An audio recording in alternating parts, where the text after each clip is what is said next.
지금부터 2026년도 경기도 장애인복지관 평가 및 평가지표 설명회를 시작하도록 하겠습니다. 안녕하세요. 저는 오늘 설명회 진행을 맡은 경기복지재단 연구사업팀 박지영 전문연구원입니다. 네, 오늘 행사 안내 드리도록 하겠습니다. 오늘 행사의 참석 대상은 경기도 내 장애인복지관 39개소 평가 담당자 및 종사자 분들이십니다. 행사는 온라인으로 진행되며 라이브 행사 종료 후에도 유튜브 경기복지재단 복지튜브에 업로드 상태로 유지되기 때문에 편한 시간에 시청하시면 되겠습니다. 네, 진행 순서입니다. 우선 이용빈 경기복지재단 대표이사님의 인사 말씀이 있으신 후에 2026년도 장애인복지관 평가 운영 및 지표 변경 사항에 대해서 안내 드리도록 하겠습니다. 이후 평가 지표 설명이 1시간 반가량 이어지겠습니다.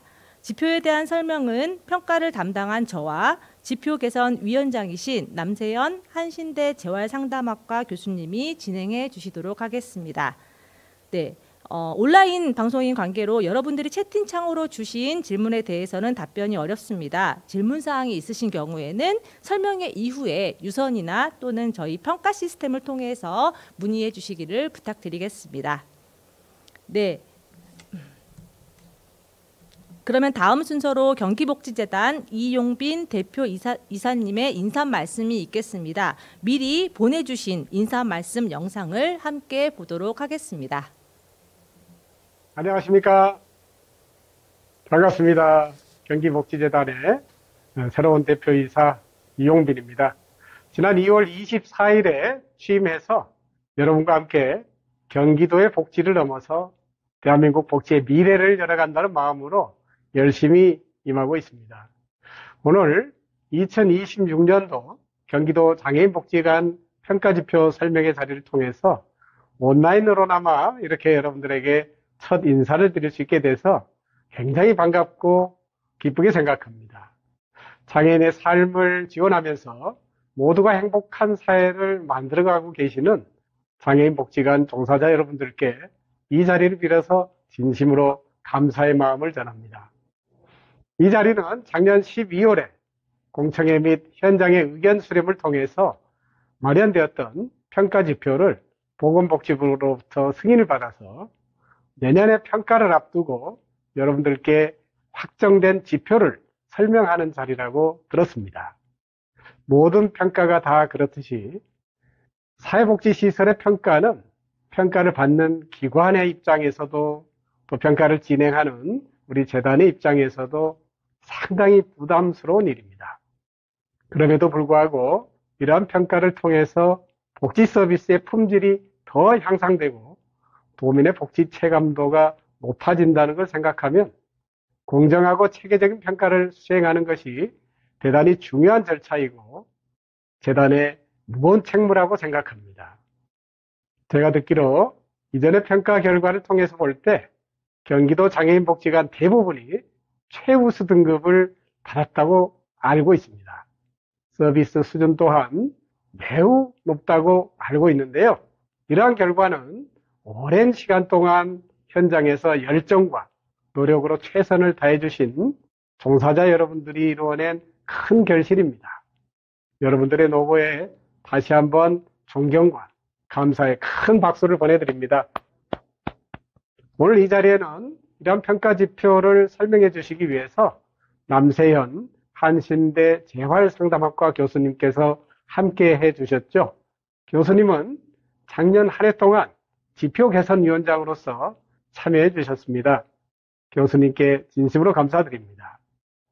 그리고 오늘 바쁜 일정 중에도 삶의 뜨거운 현장에서 이 자리에 함께하고 계실 장애인복지관 종사자 여러분들께도 항상 행복하시라는 말씀 전해드리면서 감사의 마음을 전합니다. 여러분, 저는 늘 함께하겠습니다. 감사합니다. 네, 이용빈 대표이사님의 인사 말씀이었습니다. 네, 대표님 고맙습니다. 그러면 이어서 2026년 장애인복지관 평가 운영 안내를 드리도록 하겠습니다. 평가 운영은 추진 배경 및 목적, 그리고 평가 개요, 평가 주요 절차 및 일정, 현장 평가 준비 사항 순으로 간략하게 설명드리도록 하겠습니다. 평가 추진 배경 및 목적입니다. 모두 아시겠지만 평가는 사회복지사업법에 의해서 평가가 의무화되어 있고요. 경기도는 2018년에 사회복지시설 서비스 품질관리 조례를 제정하였습니다. 그 이후 2019년부터 경기도는 재단과 함께 장애인 직업재활시설 평가부터 직접 자체적으로 추진하고 있습니다. 이 평가를 통해서 사회복지시설의 운영 효율화 및 서비스의 질적 향상을 추구하는 것을 목적으로 하고 있습니다. 네, 2025년 올해는 저희 경기도형 평가에서는 장애인 직업재활시설 평가가 이루어지고요. 2026년에 장애인 복지관 평가가 이루어지도록 하겠습니다. 평가 개요입니다. 평가 대상은 경기도 내 장애인 복지관 39개소가 되겠습니다. 설치 신고가 기준입니다. 설치 신고된 지 3년 이상 된 시설이 평가를 받으신다고 보시면 되겠습니다. 평가 대상 기간은 2023년 1월 1일부터 2025년 12월 31일까지 3년에 대한 평가를 진행하도록 하겠습니다. 평가는 2월부터 12월까지 진행되지만 현장 평가는 6월에서 8월까지 진행된다고 생각하시면 될 것 같습니다.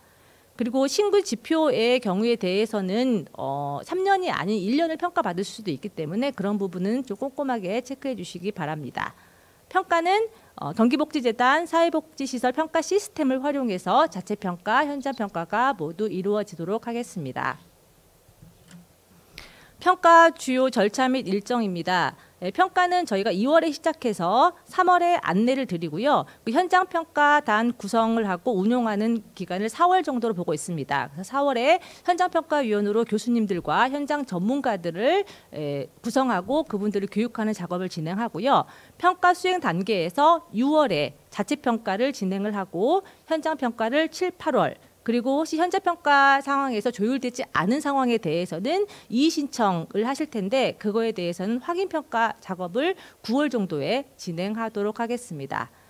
그리고 평가 완료 단계에서는 이러한 평가가 다 끝난 이후에 기본적으로 결과 분석을 진행을 하고요. 그리고 경기도를 통해서 31개 시군 내 각 시설들이 혹시라도 평가 기간 내에 행정 처분을 받은 적이 있는지에 대한 저희가 조사를 실시해서 이 부분을 반영해서 감점이라든지 하는 조치를 취하는 작업을 하겠습니다. 그리고 나서 결과를 경기도에 송부하고 여러분들이 보실 수 있도록 통지서를 배포하는 작업을 진행하도록 하겠습니다. 네, 다 아시겠지만 현장평가 준비사항에 대해서 간략하게 말씀드립니다. 그 현장평가가 진행되기 위해서는 별도 공간이 필요합니다. 공간을 마련해 주시고요. 자체평가 하셨던 결과 세부의 프린트물을 출력해서 준비해 주시기 바랍니다.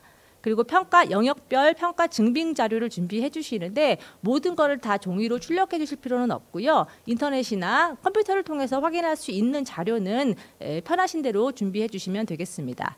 그리고 인터넷이 가능한 PC와 프린터기를 꼭 준비해 주셔야 저희가 평가가 끝난 다음에 현장평가 내용을 확인하고 서로 검토하는 작업이 있어야 되기 때문에 꼭 인터넷이 되는 PC 그리고 프린터를 준비해 주시기 바랍니다. 그리고 현장평가는 하루에 6시간 기준으로 진행이 됩니다. 그리고 자세한 그 하루에 어떻게 진행되는지 절차에 대해서는 저희가 평가지표 자료집을 보내드렸습니다. 그 자료집을 참고하시기 바랍니다. 네, 다음은 저희 장애인복지관 평가지표의 특징입니다. 저희가 공청회 때도 설명드리기는 했었는데요. 평가지표 개발 방향, 그리고 지표수와 배점, 그리고 그 이후에 주요 변경된 내용들에 대해서 설명드리도록 하겠습니다. 아시다시피 저희 평가지표는 현장과 함께하는 평가지표를 마련하였습니다. 장애인복지관 협회 추천을 통해서 지표개선위원회를 구성했고요. 여러분들의 의견 수렴을 실시하였습니다. 2023년 진행되었던 평가 만족도 조사, 그리고 현장평가위원회 지표 개선 의견을 반영하고 또 한 번 더 2024년 저희가 9월에 의견 수렴을 한 번 더 했는데요. 이것들에 대한 여러분들의 의견을 모두 모아서 한 번 더 점검하는 지표 개선을 추진하였습니다. 두 번째는 지표의 영역 구성 및 지표 변화를 최소화하는 평가 지표의 일관성을 유지하는 평가 지표를 만들고자 하였습니다. 저희가 2023년에 평가했던 것과 마찬가지로 동일하게 5개 영역을 유지했고요. 그 영역별 명칭 같은 경우는 보건복지부 10기, 이번에 26년부터 2028년도에 걸치는 보건복지부 10기 평가 지표와 조금 통일을 해달라는 말씀이 있으셔서 일부 수정하기는 했지만 내용상에는 큰 변화가 없다고 보시면 되겠습니다. 그리고 이게 달라진 부분은 기존 상대평가 지표, 저희가 직원 근속률이라든지 직원 교육시간 등의 지표를 공청회 시에는 저희가 이것을 적절한 수준을 설정해서 절대평가 지표로 전환했으면 하는 방향을 제시해 드렸었는데 평가 변별력이라든지 그런 종사자들의 업무 환경과 전문성 향상 이런 것들을 위해서는 상대평가가 유지하다는 보건복지부의 평가지표 검토 의견이 있어서 이 부분은 상대평가를 유지하고자 하였습니다. 그리고 마지막은 저희가 지속가능한 발전 등 환경 변화를 반영한 ESG 경영에 관련해서 지표를 저희가 2023년에도 이 지표를 삽입한 바가 있었는데요. 이 지표에 대한 좀 더 심화하여서 실제 몇 건을 하고 계시냐의 상황이 아니라 여러분들이 잘하고 있는 우수 사례를 발굴해서 그 현장 평가 시에 시설별로 대표 사례를 제출한 다음에 이것을 검토해서 우수 사례를 선정하고 장애인 복지관의 사례집을 발간하는 그리고 배포하는 것으로 현장에 확산할 수 있는 ESG 경영 우수 사례를 발굴하는 것을 우리 이번에 평가지표 개선의 방향으로 잡았습니다. 네, 이렇게 지표 개발 방향 말씀드렸고요. 지표수 배점 말씀드리겠습니다. 지표수는 2026년도 평가지표는 그전 평가지표와 동일하게 이루어져 있습니다. C영역 프로그램 및 서비스에 대해서는 시설의 규모별로 제출수가 다르기 때문에 이러한 부분이 달라져서 조금씩 평가 지표수가 달라지는 부분은 있겠습니다. 배점에 대해서는 뒷부분에 설명드리겠는데요. A영역, B영역, C영역 저희가 한번 바꿨던 부분이 있는데 여러분들의 의견을 반영하여 조금 고친 부분이 있습니다. 그 A영역을 5점, B영역을 25점, C영역을 50점, D영역 15점, E영역 5점을 만점으로 해서 100점을 하는 것으로 공청회 이후에 약간의 변동사항이 있었습니다. 네, 이 부분은 주요 변경사항 부분 설명드리도록 하겠습니다. 저희가 공청회를 드린 다음에 공청회 이후에 현장에서 의견을 제시하신 부분을 저희가 다시 지표개선위원회를 통해서 한번 검토를 하였습니다. 그 여러 가지 의견을 주셨는데 크게 2가지 부분에 대해서는 저희가 평가지표에 개선하고 반영하는 것으로 하였습니다. 첫 번째는 저희 B10번 직원복지에서 사회복지시설 종사자 대체인력 지원 사업에 대한 현장의 의견이 많으셨습니다. 이 대체인력 지원 사업이 복지관들이 활용하기에 어렵기 때문에 실제 어려워서 활용할 수 없는 사업을 지표에 넣는 것이 적절하냐에 관한 의견들이 많으셨는데 저희가 이 부분을 검토하는 데 있어서 대체인력 지원 사업뿐만 아니라 종사자들의 업무 공백 발생 시에 종사자의 근로 여건을 개선하기 위한 시설의 다양한 대체인력 활용 능력 노력들을 다 인정하는 범위로 좀 내용을 바꿨습니다. 그래서 대체인력 사업 자체를 활용하시는 것뿐만 아니라 그 민간에서든지 다른 여러 가지 방법으로 대체 인력을 실제로 활용하고 있으시다고 한다 그러면 이 지표를 인정할 수 있도록 그렇게 반영을 하였습니다. 그리고 2번째는 영역별 배점에 의해서 저희가 공청회 때는 저희가 재정 및 조직 운영 B영역을 조금 배점을 높였으면 좋겠다라는 말씀을 드렸었는데 현장의 의견들은 비재정 및 조직 운영은 일정 부분 현장의 노력이 많이 반영되지 않고 지자체의 지원이라든지 이런 부분이 더 많이 반영되기 때문에 이 부분의 배점을 높이는 것이 부담스럽다. 예전 평가 지표를 그대로 유지해주면 좋겠다라는 말씀을 하셔서 그전 의견을 반영해서 A영역 5%, B영역 25%, C영역 50%, D영역 15%, E영역 5%로 기존과 유사하지만 조금 다르게 그렇게 바꿔보았습니다. 이번에는 보건복지부 검토 의견을 대해서 반영한 부분입니다. 저희가 공청회를 끝나고 여러분들의 의견을 반영해서 그 1차 기본 자료를 만드는 다음에 보건복지부의 승인 절차를 거쳤는데요. 그 승인 과정에서 보건복지부가 검토하고 이 부분은 좀 반영해 주면 좋겠다라고 했던 그런 제안 사항들이 있어서 이 부분에 대해서 저희가 충분히 검토를 하고 반영 여부를 결정하였습니다. 첫 번째는 지표 이름, 영역별 명칭에 관한 부분인데요.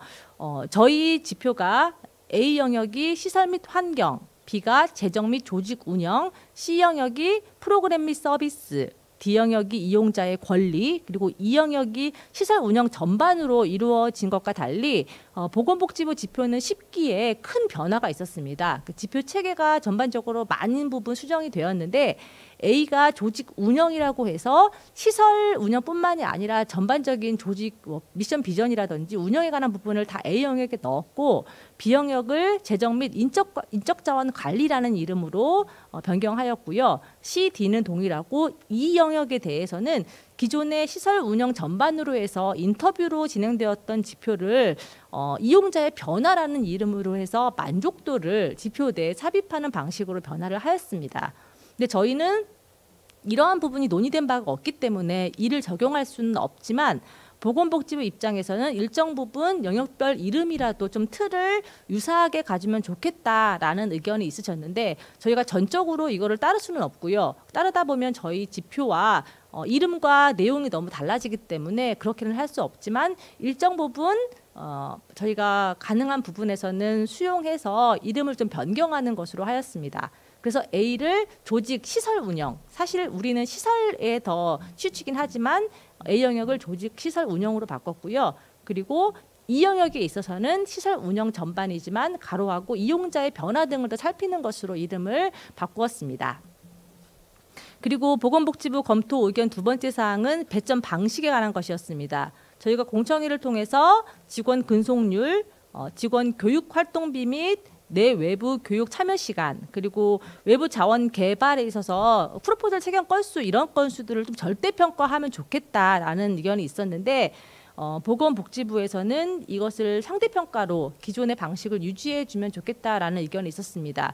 그 이유에 대해서는 사실 상대평가가 변별력을 높인다고 볼 수는 없지만 경기도 장애인복지관 평가 결과에 의해 보면 저희가 중앙 155개소 평가 결과에 비해서는 통점이 상당히 높은 편이기 때문에 지금도 점수가 모두 95점이 넘는 상황에서 이것을 절대평가로 바꾸는 거에 대한 부담이 좀 작용하지 않았나 싶습니다. 그래서 상대평가를 유지하는 것으로 저희가 수용을 하였습니다. 그리고 B영역, D영역에서는 필수지표 설정에 관한 의견을 주셨습니다.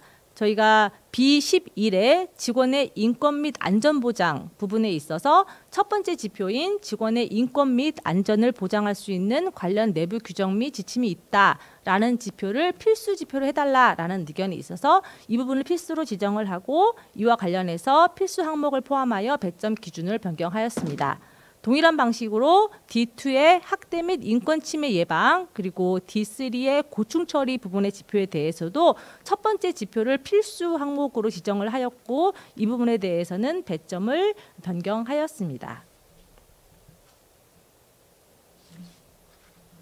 네, 앞의 내용에 간략하게 설명을 드리고 지금부터는 평가 지표에 대한 설명을 드리도록 하겠습니다.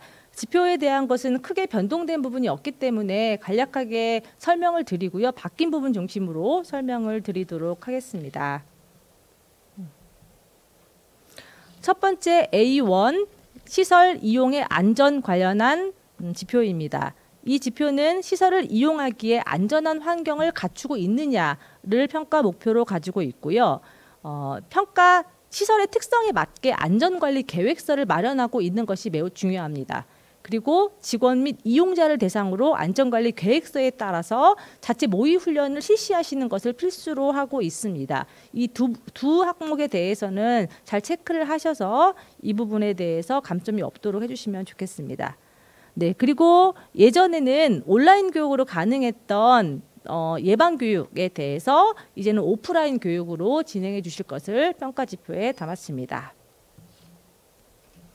두 번째는 시설 이용의 편리성입니다. 시설이 이용하기에 편리한 시설 환경을 갖추고 있느냐에 대한 항목이고요. 이거는 예전과 지표는 동일하지만 체크리스트가 조금 편의시설에 대한 체크리스트의 개정이 있었습니다. 이 부분에 대해서 저희 간단하게 설명을 드리면 대부분의 장애인복지관들은 다 갖추고 있으신 부분이긴 한데 조금 더 꼼꼼하게 평가 체크리스트를 만들었습니다. 이 부분에 대해서 지표를 확인하셔서 현재 우리 복지관들이 이런 부분을 잘 갖추고 있는지 개선이 필요한지를 점검하셔서 평가 이전에 준비해 주시기를 바라겠습니다. 세 번째는 시설 이용의 쾌적성입니다. 시설을 이용하기에 편리한 시설 환경을 갖추고 있는지에 따라서 시설 유지 및 보수 그리고 청결 상태 유지 이런 부분이 있고요. 그리고 이용자의 안전 및 위생 관리를 위해서 소독이라든지 감염 예방을 위한 조치들이 있습니다. 이 항목들의 교육도 있고 여러 가지 항목들이 있는데 꼼꼼하게 살펴주시기를 바라겠습니다. 네, 이렇게 A 영역은 지표 3개로 구성이 되어 있고요. 네, B 영역을 설명드리도록 하겠습니다. B 영역은 사업비입니다. 이 사업비는 예전에도 상대평가 지표로 동일하기는 한데요. 여기에서는 저희가 제외 사업을 조금 설정을 하였습니다. 제외 사업에서 장애인 일자리 사업, 이 중에서도 국고 매칭으로 오는 사업들이 사업비가 너무 크다 보니까 사실상 이 경상보조금분의 사업비 비율을 맞추는데 95%에 가까운 시설이 발생할 정도로 이 장애인 일자리 사업, 국고 매칭 사업이 이 지표의 원래의 의도를 많이 해친다라는 생각을 해서 저희가 이번에는 장애인 일자리 사업, 국고 매칭 사업에 대해서는 조금 제외해보자라는 의견으로 반영을 하였습니다. 두 번째는 법인 전입금 및 후원금인데요. 이 부분은 동일하게 상대평가로 진행을 하고 있습니다.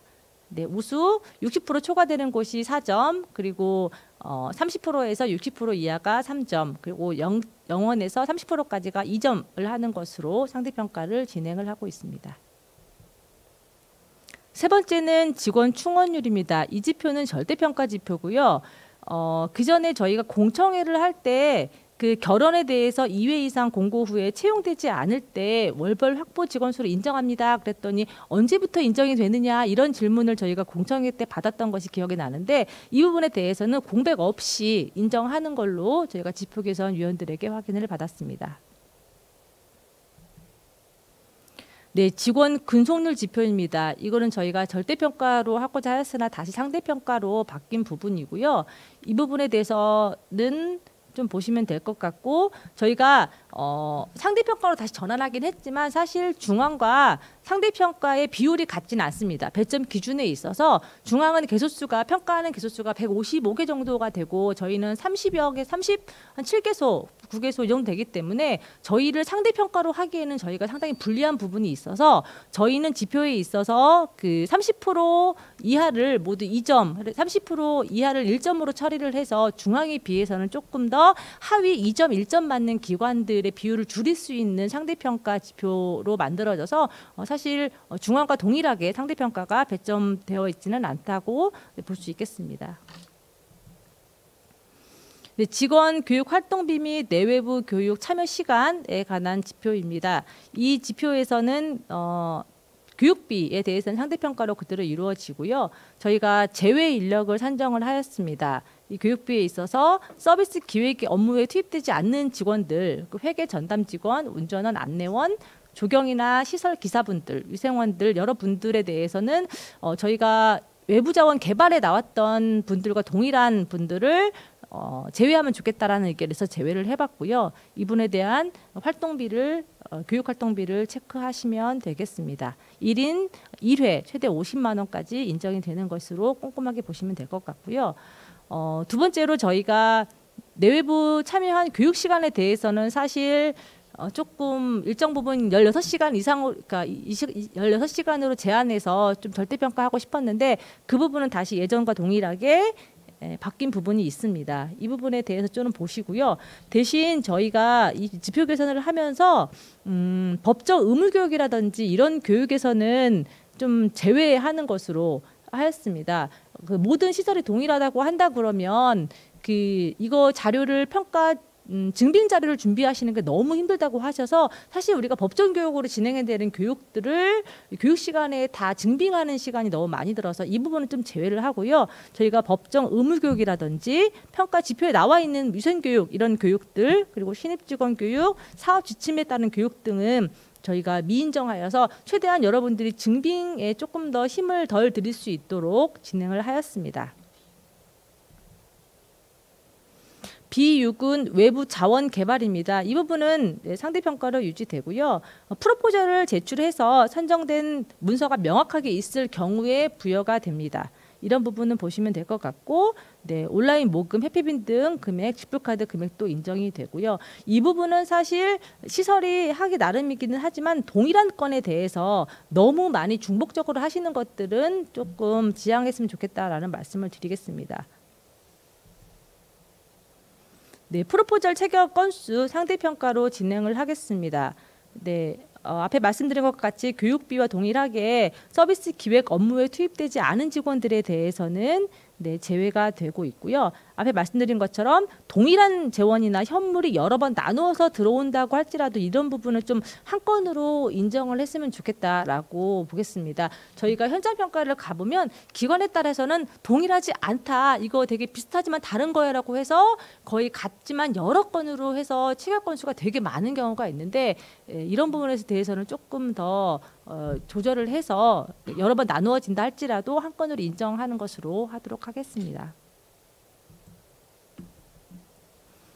비칠 직원 채용의 공정성 지표는 예전과 동일합니다. 이 부분에 대해서는 운영 규정에 의해서 인사위원회 구성하고 직원 채용하고 있는지 그리고 꼭 인사위원회 또는 면접에 외부위원이 참석할 수 있도록 하는 것이고요. 3년간 공개 채용 꼭 지켜주시길 바랍니다. 그리고 차별적인 내용, 성별, 나이, 종교 등에 대해서 채용 조건을 명시하지 않는 것으로 보고 선발에 관련된 기준이라든지 채점 등의 자료를 잘 보관하고 있으셔야 되는데 대부분의 시설들에서는 이 지표가 생긴 지 좀 되었기 때문에 대부분 잘하고 계시는데 아직도 인사위원회가 구성되어 있긴 하지만 인사위원회 구성에 대한 내용들을 살펴보면 사실 거의 내부로 이어져 있다거나 이렇게 형식적으로 갖추고 있지 실제적으로 다 작동하지 않는 기관도 아직 있는 것으로 저희가 현장 평가를 통해서 보고 있기 때문에 조금 더 이런 부분이 잘 안착될 수 있도록 다시 한번 운영 규정이라든지 이런 항목들을 점검해 주시기를 당부드리겠습니다. B8은 시설장 및 최고 중간 관리자, 저희 국장님들의 전문성을 살펴보는 지표입니다. 시설장님들은 사회복지 1급 자격증 소지, 사회복지 시설 근무 경력 10년 이상, 시설장은 장애인복지관 경력 7년 이상을 조건을 충족시키도록 하고 있고요. 그리고 국장님들은 사회복지사 1급 자격증 소지, 그리고 사회복지시설 근무 경력 7년 이상, 장애인복지관 경력 5년 이상을 저희가 기준으로 삼았습니다. 직원 교육에 관한 부분입니다. 직원 교육 부분은 직원의 욕구에 교육 욕구에 기반해서 조금 여러분들이 역량 강화 교육을 실시하고 그 부분의 효과성을 보도록 하는 그런 지표라고 볼 수 있고요.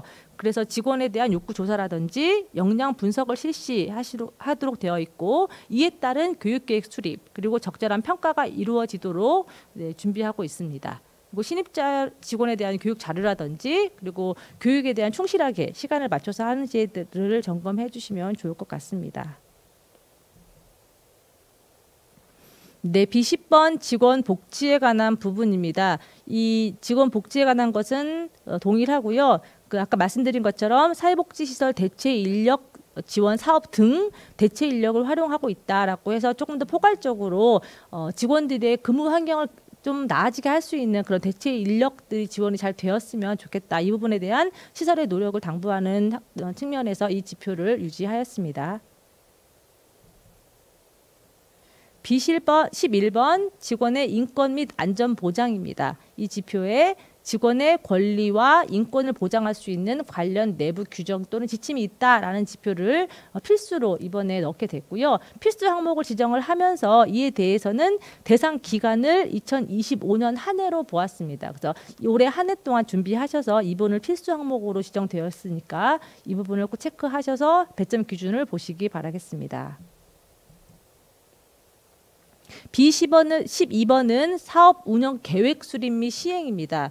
이 부분에 대해서는 연간 운영 계획이 수립되어 있는지, 그리고 연 2회 이상 정기적인 사업 운영 계획서에 대한 평가를 실시하고 있는지, 그리고 시설은 연간 운영 평가 결과를 이용자에게 제공하고 있는지, 그리고 상하반기 단위 사업 평가의 결과를 반영해서 사업을 운영하고 있는지 4가지 항목으로 되어 있고요. 이 항목에 대해서는 저희가 꼭 나와 있는 것들이 있습니다. 여기 연간 사업 평가 내용에 어떤 항목들이 포함되어야 되는지에 대한 밑에 얘기가 나와 있는데, 여기에 대해서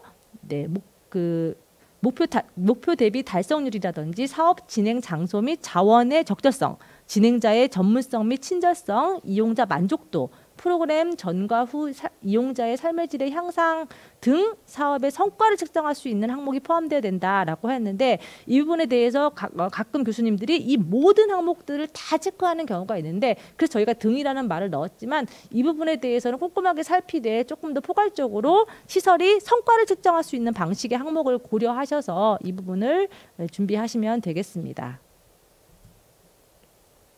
네, 그리고 저희가 비고로 해서 중장기 발전 계획에 대한 항목들을 넣었습니다. 이 중장기 발전 계획이 사업 운영 계획 및 수립 부분에 체크가 되어 있어야 되고요. 그 중장기 사업 계획서에 대해서 인정 범위는 계획서가 현재 2025년까지를 모두 포괄할 수 있는 계획이 이루어져야 합니다. 그래서 2025년 1분기 이내에 수립된 계획서만 인정하도록 하겠습니다.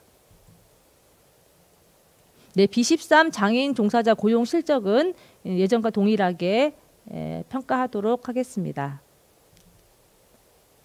B14 서비스 품질 향상을 위한 노력 가산점 지표입니다. 저희 경기도가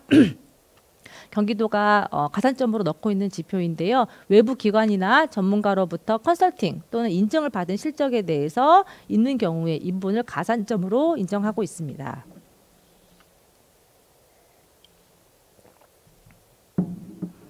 네, 그리고 B15번은 ESG 경영의 현황 파악 미배점이고요. 앞부분에서 저희가 특징에서 말씀을 드렸지만 시설에서 ESG 경영을 하고 있는 사례들을 제시해 주시면 이 부분에 대해서 저희가 수집하여서 심사하고 우수 사례를 시상하는, 그리고 사례집 발간하는 등의 절차를 추진하도록 하겠습니다. 네, 이상으로 B 영역에 대한 설명을 마치도록 하겠습니다. 그러면 이어서 남세현 교수님께서 C 영역 프로그램 및 서비스 D 이용자의 권리 부분 설명해 주시도록 하겠습니다.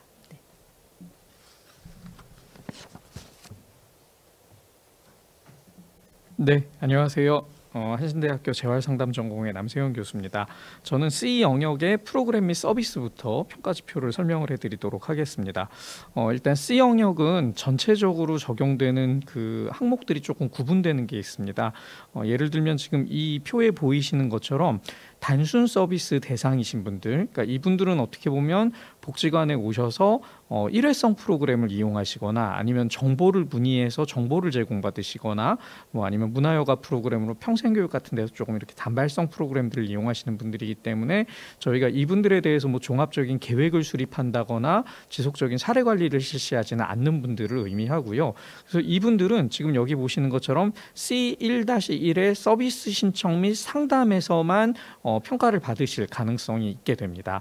그 다음에 이제 일반 사례 관리 대상이라고 하는 분들은 이 단순 서비스 대상을 포함해서 개별적인 치료 프로그램을 정기적으로 이용하시는 거죠. 이용하고 계시거나 아니면 직업 지원과 관련된 서비스 같은 것들에 참여하고 계신 분들입니다. 그러니까 이분들은 좀 차이를 생각해 보면 저희가 이렇게 단발성, 일회성으로 오시는 분들하고 다르게 뭔가 저희가 상담을 하고 그 다음에 평가를 하고 평가 결과에 따라 가지고 지원 계획을 수립해서 서비스를 제공을 정기적으로 해드리는 분들인데, 다만 이제 팀이나 서비스 프로그램의 단위를 넘나들지는 않으시고 대부분 이제 한 개 정도의 서비스를 지속적으로 받고 계신 분들이 이 일반 사례 관리 대상에 포함된다고 생각하시면 됩니다. 그래서 이분들의 경우에는 C1-1 서비스 신청 및 상담, 그다음에 C1-2 사정의 체계성, C1-3 개인별 서비스에 해당하는 부분까지만 평가 대상으로 반영이 되시게 됩니다.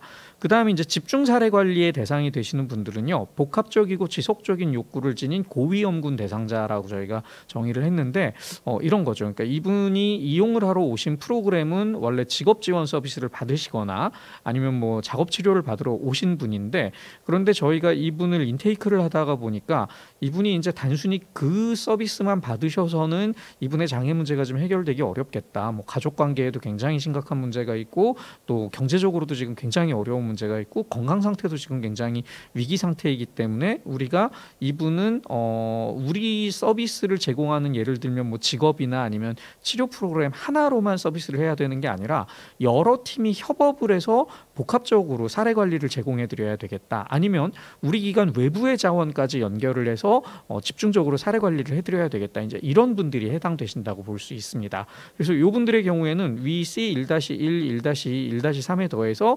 C2-1, C2-2의 사례 관리의 운영 체계와 지원 체계까지 해당되도록 그 평가를 받으시게 됩니다. 그래서 집중 사례 관리 대상은 기관에서 정하신 10케이스, 기관에서 제공하고 계시는 10케이스를 정해서 저희에게 이제 프로파일을 제공해 주시면 저희가 평가를 하게 되고요. 그다음에 이제 일반 사례 관리 대상이신 분들은 일반 사례 관리, 그러니까 일반 이용자 중에 평가자들이, 평가를 방문하신 위원들이 랜덤으로 요청하시는 10분을 지정하시면 그 10분에 해당하는 이 케이스 파일을 보내주시면 그걸 토대로 이제 평가가 진행되게 됩니다. 네. 이제 한 항목씩 설명을 드리겠습니다. 첫 번째 C1 개인별 지원 서비스입니다. 개인별 지원 서비스의 첫 번째 평가 지표는 서비스 신청과 상담이고요.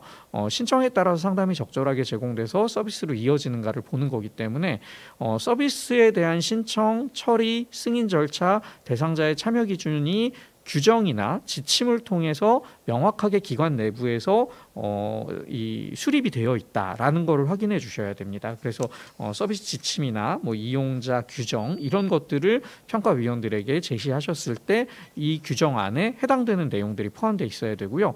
두 번째, 이 서비스를 인테이크 하시는 분들이 어떻게 보면 이제 기관의 얼굴이 되실 수도 있고 또 그 우리가 접해보지 못했던 굉장히 또 어떤 경우에는 좀 난이도가 높은 사례에 대해서 대응을 해드려야 될 수도 있다 보니까 3년 이상의 경력을 가지고 계신 분이 이 담당 직원으로 배치되어 있다는 거를 저희가 평가 요소로 넣었습니다. 그래서 해당되는 직원의 업무 분장이나 또 직원의 이력에 대한 부분들 확인시켜 주시면 되고요. 그다음에 서비스 신청 시에 이용자가 참여할 수 있도록 지원한다는 의미도 이용자의 자기결정권을 위해서 이 서비스 신청 양식이 쉬운 글 혹은 뭐 대체 자료나 서면 음성 같은 걸로도 제공이 돼서 이용자가 자기의 자발적 의사에 의해서 서비스를 신청했다라는 걸 저희가 확인할 수 있게 평가를 받아주시면 되겠습니다. 그리고 이제 평가 특성을 반영한 자료를 이용해서 복지관 이용 절차를 설명하고 있다라는 것도 역시 장애 유형에 따라서 뭐 큰 글씨라든지 혹은 쉬운 글이라든지 대체 자료라든지 이런 것들을 활용해서 복지관을 이용하시는 절차를 이용자들이 인지하실 수 있도록 해주시는 것을 요청드립니다.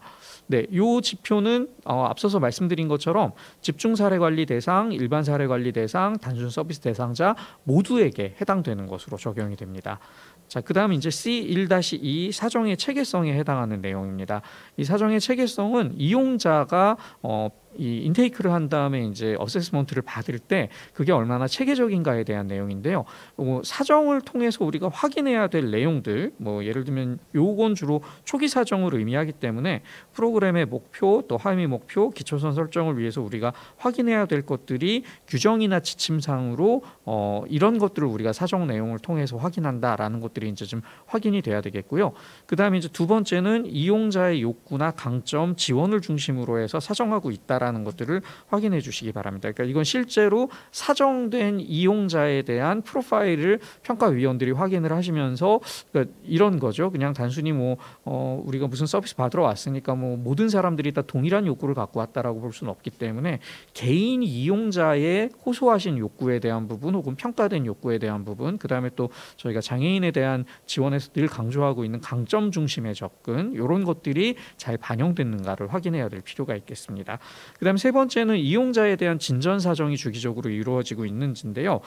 저희가 이제 지표상에서는 주기적이라는 단어가 분기, 그러니까 3개월 또는 반기, 6개월 뭐 이런 정도의 한 번씩은 기존의 초기 평가를 했을 때 또 이전의 평가를 했을 때보다 얼마나 서비스를 통해서 상태가 뭐 좋아지고 있는지 혹은 뭐 조금 더 우리가 변화된 게 있는지 뭐 어떤 변화를 반영해서 계획을 조금 더 수정하거나 지원을 바꿔야 될 게 있는지를 확인하시는지를 저희가 보겠다라는 의지로 보시면 되겠고요. 마지막 네 번째 사정 결과 보고서가 이용자에게 서면으로 제공되고 있다라는 것도 우리가 사정된 결과를 우리 전문가들끼리만 알고 있다는 게 아니라 당사자도 그걸 확인하시고 또 본인의 계획에 본인이 참여하시게 해야 된다라는 의미입니다. 그래서 요거는 이메일이나 뭐 웹메일이나 혹은 뭐 카카오톡, 문자, 음성 어떤 형태로든지 당사자에게 전달이 됐다라는 거를 좀 확인시켜 주시면 되고요. 뭐 예를 들면 구두로 전달했다, 전화로 전달했다 이런 경우에는 증거가 남기가 좀 어렵잖아요. 그래서 이런 경우라면은 녹음 파일이 제시되거나 아니면 그런 방법으로 내가 설명을 들었다라는 걸 이용자가 서면을 통해 가지고 확인시켜 주실 수 있는 증빙이 있을 때 인정되는 걸로 생각해 주시면 되겠습니다. 자, 그다음은 이제 개인별 서비스로 넘어갑니다. 이용인들에게 개인별로 맞춤 서비스가 제공되고 있는지에 대한 것들을 확인하는데요. 개인별 서비스가 수립되어야 된다, 계획이 수립되어야 된다라는 내용이 서비스 지침이나 뭐 규정상에 명시가 일단 돼 있어야 되는 게 첫 번째 이 평가 내용이고요. 두 번째는 이 개인별 서비스 계획을 수립할 때 그냥 저희가 뭐 이렇게 획일적인 서비스 계획을 제공하거나 아니면 뭐 그냥 늘 이렇게 반복되는 걸 하자는 게 아니라 앞서서 저희가 인테이크를 하면서 사정을 했던 혹은 평가를 했던 그 내용을 반영해서 개인별 욕구들이 얼마나 잘 반영된 상태로 서비스 계획이 수립됐는가, 그래서 해당되는 서비스의 목표 또 목표를 달성하기 위한 방법, 목표가 달성된지 검증하는 방법에 대한 것들이 이 개인별 서비스 계획에 반영된 것들을 저희가 평가 요소로 보고 있습니다. 그 다음은 이제 이렇게 해서 수립된 계획이 실제로 시행이 되고 있고 그 다음에 시행되는 과정에서 서비스가 잘 진행되고 있는지에 대해서 주기적으로 뭐 이렇게 중간 점검처럼 평가가 되고 있는지를 저희가 확인을 하려고 합니다. 그래서 이것도 관련 지침, 개별 차트, 개별화 계획서, 또 해당되는 뭐 초기, 중기, 그러니까 과정 평가에 해당하겠죠. 혹은 종결된 사례자라면 종결 평가의 내용들이 얼마나 양질로 적혀 있는지를 저희가 확인을 하고요. 그다음에 네 번째, 개인별 서비스에 대한 내용과 기록이 이용자에게 서면으로 제공된다. 앞서서 사정에 대한 그 평가 결과를 이용자에게 공유하는 것처럼 개인별 서비스에 대한 부분들도 역시 이용자들에게 저희가 이렇게 계획을 세웠고 계획에 따라서 이렇게 서비스가 제공되고 있고 뭐 중간에 혹은 종결할 때 저희가 평가를 했더니 이런 변화가 있었습니다라는 거를 이용자에게 저희가 인식시켜 드리는 이 공유를 이야기합니다. 그래서 역시 방법은 다양하고요. 만약에 구두 통보의 경우라면은 녹음 파일이나 아니면 구두 설명을 들었다라는 걸 확인해 주실 수 있는 서명 같은 그 동의서를 확인해 주시기 바라겠습니다. 여기 단순 일반 집중 사례 관리자 중에서 일반 사례 관리자의 경우에는 진단, 그다음에 개입, 평가에 대한 부분들을 진행한다고 보시면 되겠습니다. 그다음은 사례 관리의 운영 체계입니다.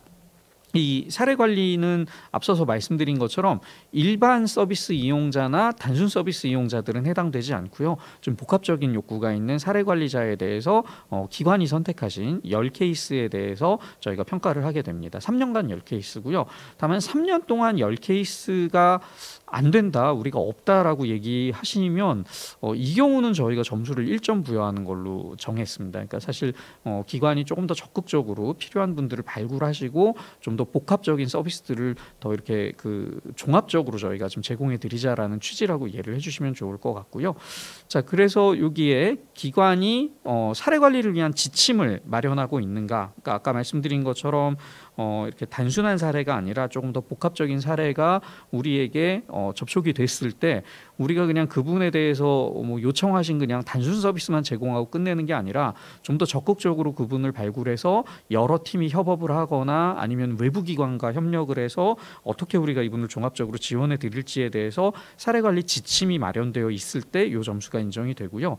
그다음에 두 번째는 이 지침 안에 이 서비스에 대한 흐름 체계가 포함이 되어 있어야 됩니다. 그러니까 발굴되는 거, 그다음에 사정하는 거, 지역사회 인적 물적 자원들을 확보하고 그다음에 이걸 활용해서 우리가 지원하기 위해서 이제 사례 회의도 실시하고요. 그다음에 실제로 사례 관리를 통해서 이분들에게 그런 서비스들이 종합적으로 좀 제공이 되거나 연결이 되게 해드리고요. 그다음에 그것이 저희가 계속 평가가 돼서 어느 수준에서 이제 잘 되었을 때 종결해 드릴 수 있는 게 이 흐름으로 구성이 되어 있는가, 그리고 흐름에 따라서 이 지원 계획들을 저희가 수립해 가지고 제공해 드리고 있는가에 대한 부분들이 평가에 반영되는 내용이라고 보시면 되겠습니다. 그리고 이제 정기적으로 사례 관리 회의를 개최하고 있는가인데요. 최소 분기에 한 번 이상은 기관의 사례 관리 대상자들에 대한 회의를 개최하시는 것을 저희가 평가 지표로 삼고 있고요. 이렇게 회의가 개최됐다면 개최된 회의에 대해서 참석자, 그다음에 논의된 사항, 뭐 일시, 그다음에 장소, 그다음에 상정된 사례에 대한 주요 논의 결과, 그다음에 서비스 개입 과정, 또 지원 계획, 그리고 이제 참석자들의 서명 이런 것들이 포함된 회의록이 작성되고 보관되어야 되고요.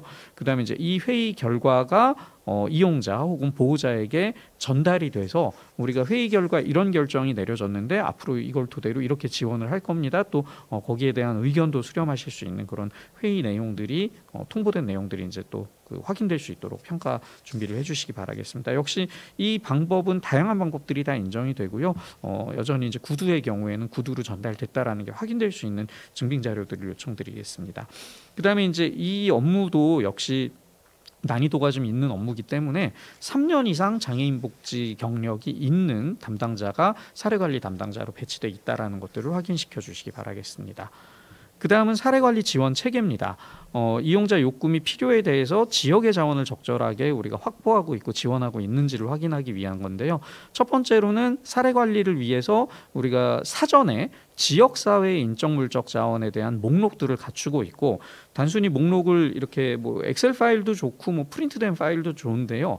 그냥 갖고 있는 것만으로는 중간에 뭐 기관들이 이사를 가기도 하고 담당자가 바뀌기도 하고 뭐 어떤 뭐 지역의 가게 같은 그 소상공인들은 문을 닫기도 하고 뭐 이런 경우들이 있기 때문에 최소 1년에 한 번 이상은 주기적으로 우리가 업데이트를 하고 있다라는 것들을 좀 확인해 주시기 바라겠습니다. 그다음에 두 번째로는요. 이 인적 물적 자원을 활용해서 실제 사례자에게 우리가 연결해 드리는, 그래서 서비스를 제공해 드리고 또 개인별로 필요한 인적 물적 자원들을 저희가 추가로 확보하거나 연결했다라는 것들을 증빙해 주시는 게 두 번째 요 평가 내용에 해당합니다. 그다음에 세 번째는 사례관리와 연관된 지역사회 유관기관들하고 사례관리 회의를 통합으로 진행하시는 게 최소 연 4회 이상 실시됐다라는 증빙들이 좀 요구가 되고요. 그다음에 마지막으로는 종결 후에 사례관리 계획을 수립해서 서비스를 제공하는데, 이것도 기준이 기본적으로는 기관 내부에서 종결자에 대한 사후관리 계획이 지침 형태로 있으신 거를 저희는 제일 권장을 해드리고요. 만약에 그런 지침이 기관 내부에 없으실 경우라면은 저희가 이제 복지부 기준을 준용해서 6개월 내에 3번 이상은 뭐 종결하고 난 이후에 괜찮으신가, 뭐 아니면 연결된 다른 기관을 잘 이용하고 계신가, 우리가 추가적으로 지원을 해드려야 되는 다른 사정이 있지는 않으신가를 뭐 전화를 통해서 확인하고 그거를 이렇게 사례 회의록 같은 데다가 혹은 그 상담 일지 같은 데다가 기록해 놓으신 것들로 증빙을 해주시기를 요청드리겠습니다. 만약에 이용을 종료한 사례자가 없으신 경우라면은 이것과 관련된 지침이 기관 내부에 구비가 돼 있다면 저희가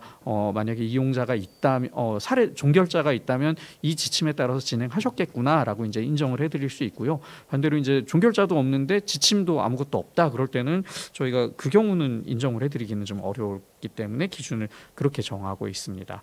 네, 그 다음으로 넘어가 보겠습니다. 그 다음은 저희가 이제 일반 사업과 그다음에 이제 특화 사업, 특성화 사업이라고 하는 두 가지로 나눠 가지고 이 서비스와 프로그램의 질을 좀 보자라고 했는데요. 이 기본 사업, 일반 사업이라고 하는 게 이제 기존에서 지표명이 좀 변경됐습니다. 그러니까 이게 그 좀 여러 가지 혼란이 좀 있어서 저희가 경기도에서 정하기는 복지부가 장애인 복지관 사업 안내를 통해서 제시하고 있는 사업 영역들이 있죠. 9가지라고 우리가 얘기하는 개인별 지원 계획 수립, 그다음에 중재 치료나 컨설팅, 그다음에 낮 활동 및 행동 지원, 그다음에 직업 지원, 또 가족이나 지원자 지원, 사례 관리 및 권위 공호, 지역 사회 중심 지원 서비스, 기획 홍보, 운영 지원. 이 중에서 운영 지원이나 기획 홍보는 직접 서비스 이용자에게 저희가 어떤 행위를 하는 거에 해당하지는 않기 때문에 요건 제외하고요. 그다음에 이제 단순히 사회교육 프로그램처럼 수강하고 끝나는 평생교육의 사회문화 프로그램 같은 것들은 제외하고, 그러니까 여기 개인별 지원 계획 수립부터 지역사회 중심 지원 사업까지, 지원 서비스까지가 해당되겠죠. 여기에 해당하는 서비스 프로그램이 얼마나 이렇게 전문적이고 체계적으로 만들어지고 또 운영이 되고 관리되고 있는가에 대한 부분들을 저희가 평가하려고 하는 의도입니다. 그래서 요거는 기관의 규모에 따라서 저희가 이것도 뭐 여러 가지 논의를 했는데, 어떻든 지금으로서는 또 기관의 규모에 따라서 그 사업하시는 역량의 차별성이 있을 수밖에 없겠다라고 했기 때문에 평가 지표 선정위원회가 이제 이렇게 정했는데요. 가형기관 40명 이상의 종사자가 있는 가형기관의 경우는 이 3년간 7개 프로그램을 제시해 주시고요. 그다음에 30명에서 39명까지의 나형 기관은 5개, 그다음에 20명에서 29명 이하의 다형 기관은 3개 프로그램을 제시해서 평가에 임해 주시면 되겠습니다.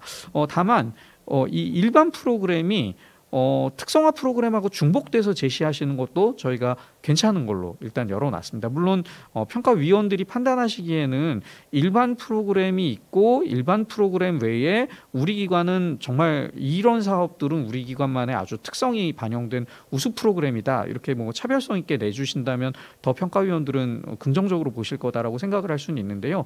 예를 들면 지금 가형 같은 경우에 7개 프로그램을 저희가 평가 대상 프로그램으로 보다 보니까 이게 특성화 프로그램하고 또 따로 7개를 더 한다라는 게 좀 부담이 되실 수도 있겠다라는 생각이 들어서 일부 프로그램은 특성화 프로그램하고 중복해서 평가를 받으셔도 저희가 그걸 뭔가 이렇게 그 감점하거나 이러지는 않는 걸로 그렇게 생각을 하고 있습니다.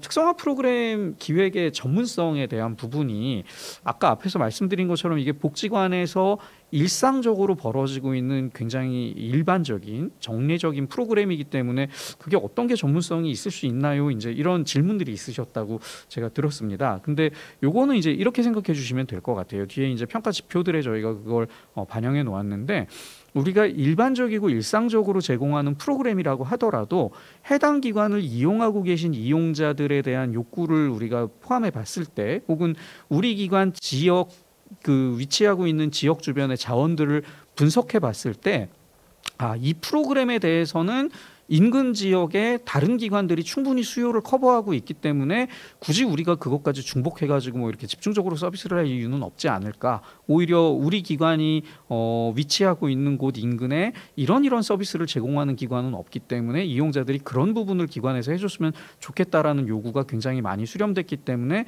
우리가 이 사업 계획을 수립할 때 그런 부분에다가 조금 더 자원을 투입했고, 또 그런 욕구들을 반영해서 서비스의 내용을 뭐 조금 더 이 욕구에 반영해서 충실하게 만들었습니다.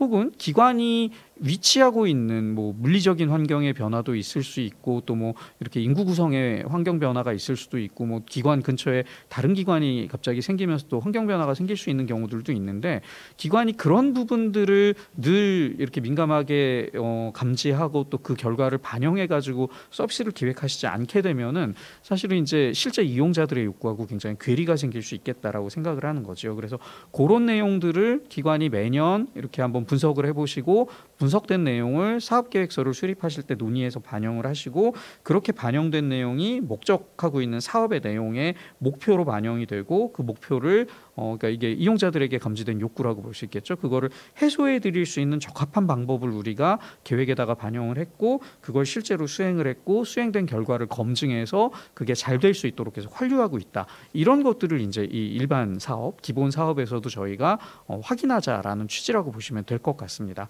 그래서 첫 번째 프로그램 기획의 전문성에서는 기관 이용자들 혹은 서비스 대상자들에 대한 욕구나 특성이 반영되는지, 뭐 예를 들면 욕구 조사를 한다거나 이용자 간담회를 한다거나 혹은 지역의 서비스 수요 조사 같은 것들을 좀 한다거나, 뭐 포커스 그룹 인터뷰 같은 것들을 한다거나, 공청회를 한다거나, 혹은 2차 자료 조사 분석을 한다거나, 뭐 여러 가지 방법이 다 인정이 될 수 있습니다. 어떻든 우리가 지역의 상황에 대해서 민감하게 계속 이렇게 모니터링하고 있다라는 것들을 좀 확인시켜 주시고요.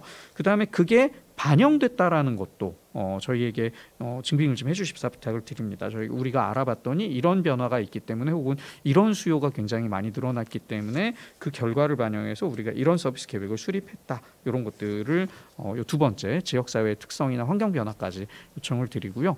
그다음에 이제 그게 반영된 상태의 사업의 필요성, 사업의 목적, 그다음에 그 사업에서 우리가 도모하고 있는 목표, 그 목표를 달성하기 위한 프로그램의 방법, 그다음에 실제로 목표가 달성됐는지를 우리가 확인할 수 있는 평가 방법이 사업 계획서 안에 체계적으로 반영이 돼 있을 때 요 세 번째 평가 내용이 인정된다고 보시면 될 것 같습니다. 그래서 저희 그 지표 설명 자료에 보시면은 68페이지에 구체적으로 프로그램 계획에 반영되어야 되는 사항, 포함되어야 되는 사항이 문제나 욕구, 프로그램의 필요성이나 방향, 그다음에 목적과 일치된 방향에 구체화된 목표, 그다음에 프로그램의 대상과 인원이 누구인지, 또 내용이나 세부 추진 일정은 어떠한지, 자원은 어떻게 확보할 건지, 소요 예산은 어떻게 계획했는지, 평가 방법은 무엇인지, 이런 것들이 포함된 것을 이 세 번째 사업 계획서의 필요성, 목적 및 목표, 프로그램의 내용, 평가 방법이 적절하게 기술된 것으로 판단하겠습니다.